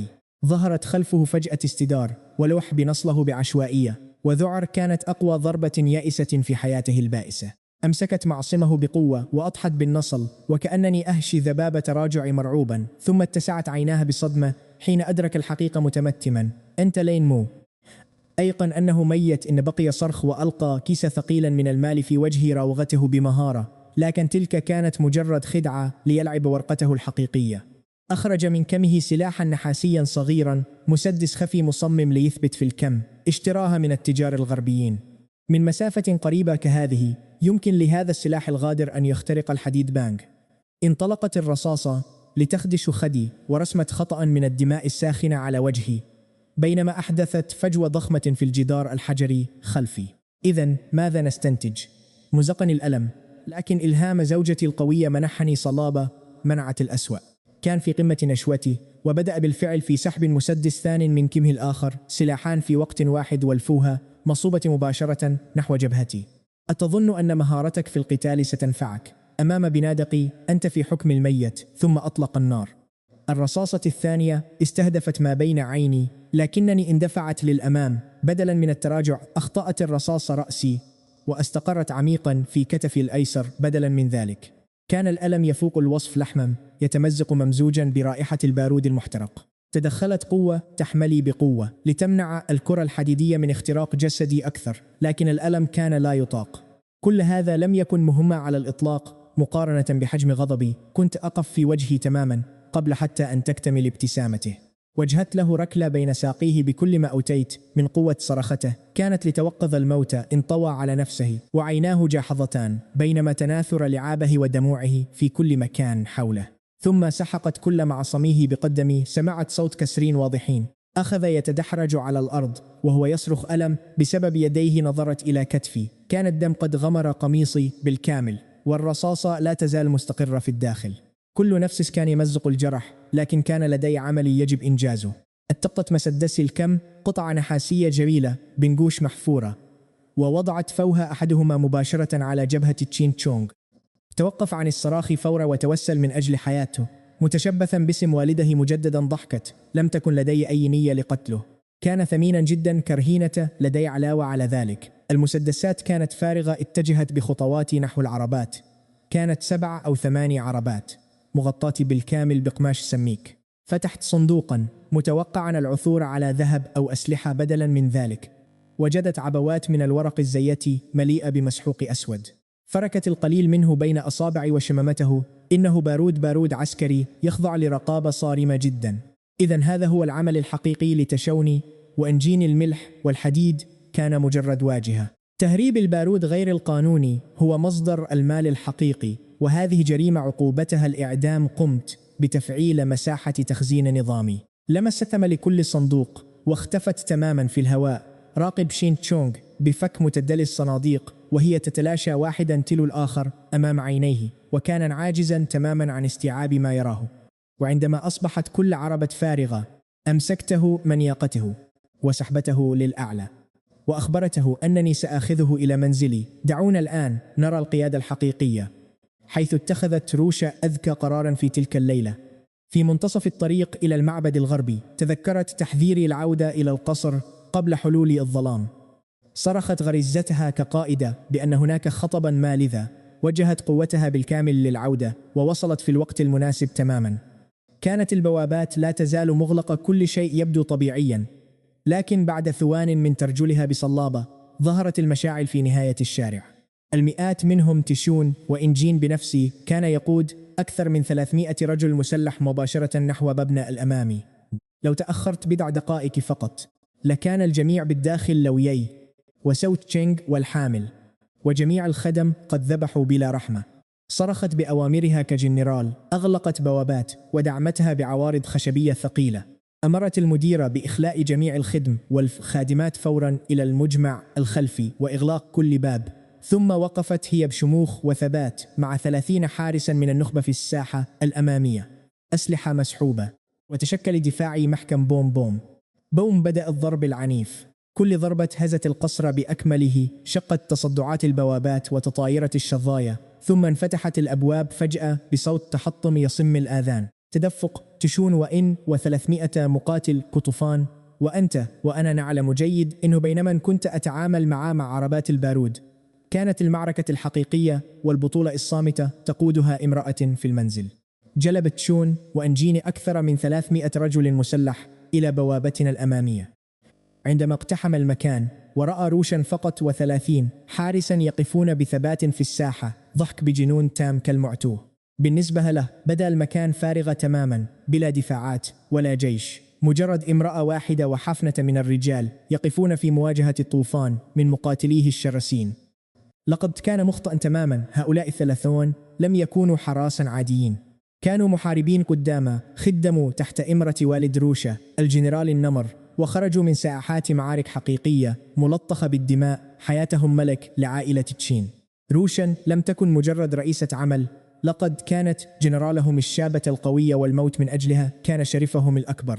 ضرب أحدهم مقبض نصله على صدره وزأر بسيحة. حربهم القديمة جيش عائلة تشين لا نستسلم أبدا، وردد 30 نفس النداء: القتال حتى الموت، القتال حتى الموت. ضرب الصوت رجال التشون وإنجين كجدار مادي، حتى أن البعض تردد في منتصف الهجوم. ثم أصدرت روشا أمرها العسكري الأول بحزم التشكيل. ما حدث تاليا كان النسخة الكاملة من مصفوفة إبادة الاتجاهات ال10، المصفوفة الحقيقية التي منحتها إياها من النظام لتنفذها ببراعة. لقد درستها بجد ليلا ونهارا، ودربت هؤلاء الرجال بصرامة حتى أصبحت كل حركة غريزة فطرية. ضرب 10 رجال في الحلقة الخارجية دروعا حديدية بالأرض لتشكل جدارا دائريا متلاحما بلا ثغرات، واندفعت رماح طويلة عبر الفجوات كأنياب مفترسة. في المنتصف وقفت روشا بشموخة مع 10 مقاتلين بشفرات ثقيلة، مستعدة لتمزيق أي شخص يتجرأ على الاختراق. لم تلمس الموجة الأولى من المهاجمين الدروع قط. تم اختراق عشرات الحناجر والصدور بالرماح القاتلة قبل حتى أن يدركوا ما حدث. تراكمت الجثث أمام الجدار الحديدي، ثم نادت روشا بالدوران التكتيكي لتثبت للجميع قوة قائدة حقيقية. تحرك التشكيل القتالي بأكمله عكس عقارب الساعة، كترس عملاق مدمر صد دروع ضربات العدو، بينما حصتت الرماح الأرواح ببراعة من كل زاوية. كل من رفع سيفه سحق بالدروع الدوارة وطعن ب3 رماح من اتجاهات مختلفة في نفس الوقت. تخيلوا معي، لم تكن مجرد معركة، كانت مفرمة لحم حقيقية. 30 مقاتلا تحولوا لآلة فتاكة. قنفذ حديدي يلتهم المهاجمين من كل جانب. وفي المركز وقفت القائدة روشا، عيناها تشتعلان بصدمة وفرحة الانتصار. لقد نفذت التشكيل الذي منحته لها بعبقرية، وتجاوزت قوته الحقيقية في أرض المعركة كل التوقعات. في أقل من لحظات كانت بذكائها الحاد تحلل الموقف، وربما تتساءل عن عدد الأسرار العسكرية الأخرى التي ما زلت أخفيها. خسر شينوان جين ما يقرب من ثلث رجاله، بينما لم يسقط مدافع واحد من جيشها. صرخ العجوز أخيرا طالبا التراجع، وتحطمت ثقته الزائفة تماما، لكنه لم يستسلم بعد. أحمر وجهه من الإذلال والغضب الأعمى، وأشار نحو البوابة المؤدية للمجمع الخلفي. التفوى حولهم اقتحموا الساحة الخلفية، أقتلوا جميعا من بالداخل، الرجال والنساء والأطفال، أبادوهم جميعا. سأقوم بتحطيم تشكيلها العسكري مستخدما دماء عائلة لين. بينما كنت في الجانب الآخر أواجه تشين تشونغ، حدث ما خشيته عجز شون وانجي تماما عن كسر تشكيل القائدة روشيو بالمواجهة المباشرة. لذلك أمر رجاله بالالتفاف فورا متجاوزين جدارها الحديدي واقتحام المجمع الخلفي بهدف ذبح كل من يقف في طريقهم. في الداخل غيرت روشيو ببراعة التشكيل فورا من دائرة دوارة إلى أفعى هجومية. جدار دروع متحرك أنزلق جانبية ليغلق المسار الوحيد المؤدي إلى الفناء الخلفي بقوة. برزت الرماح الحادة كغابة حقيقية من الموت، وتراكمت المزيد من جثث الأعداء أمام البوابة القمرية. لكن الثعلب العجوز لم يستسلم بعد، بينما ألقى رجاله أنفسهم على الدروع كطعم للإلهاء، مستخدما رفاقهم الموتى كدوات التحطيم. أرسل قاتلين مأجورين عبر الجدران الجانبية، أحدهما نحيف كالقصب والآخر قصير، كلاهما قتلة صامتون يتمتعون بخفة حركة مذهلة. تسللا بخفة إلى المجمع الخلفي، حيث تجمعت كل النساء والخدم بشجاعة داخل جناحي الخاص للاحتماء. وقفت لوي بشجاعة بجوار النافذة، تراقب الفناء الأمامي بتركيز. قلقت بشدة على شقيقتها روشا وعلي، وفجأة سمعت صوت نقرة خافتة جدا عند النافذة. قبل أن تتمكن حتى من إطلاق صرخة تحذير، انقض القاتل النحيف عليها وكمم فمها واضعا نصله الحادي على حنجرتها. اندفع حارسان واقتل قبل أن يدرك ما حدث، وتناثرت الدماء على وجه لوي، لكنها لم تجمد من الخوف. رغم جرها بعيدا، انتزعت دبوس الشعر الذهبي بقوة من رأسها وطعنت عين القاتل بشراسة. تفادى طعنتها بصعوبة بالغة ليتلقى جرحا عميقا عبر خدي، ثم ضرب مؤخرة عنقها بكسوة فسقطت فاقدة للوعي، حملا جسدها الفاقد للوعي إلى الفناء الأمامي، وأعلن عن وجودهما بوقاحة بمجرد أن رأت القائدة روشا شقيقتها لوي والنصل يضغط على عنقها. أمرت الجميع بوقف القتال فورا. تجمد التشكيل العسكري فورا وضحكت شين وإنجين وكأنه فاز بالجائزة الكبرى. رهينة واحدة كانت تعادل القتلى 100 حارس. وقفت روشيو ترتجف من الغضب العارم ونعته بالكلب العجوز الوقح لاتباعه. مثل هذه التكتيكات القذرة. اكتفى بالسخرية. هل الكرامة تشتري لي العشاء؟ ألم تسمعي عن الخداع في الحرب؟ ثم أشار لجسد لوي الفاقد للوعي ومنح روش خيارا وحيدا. ألقوا أسلحتكم، أركعوا جميعا على ركبكم واستسلموا فورا.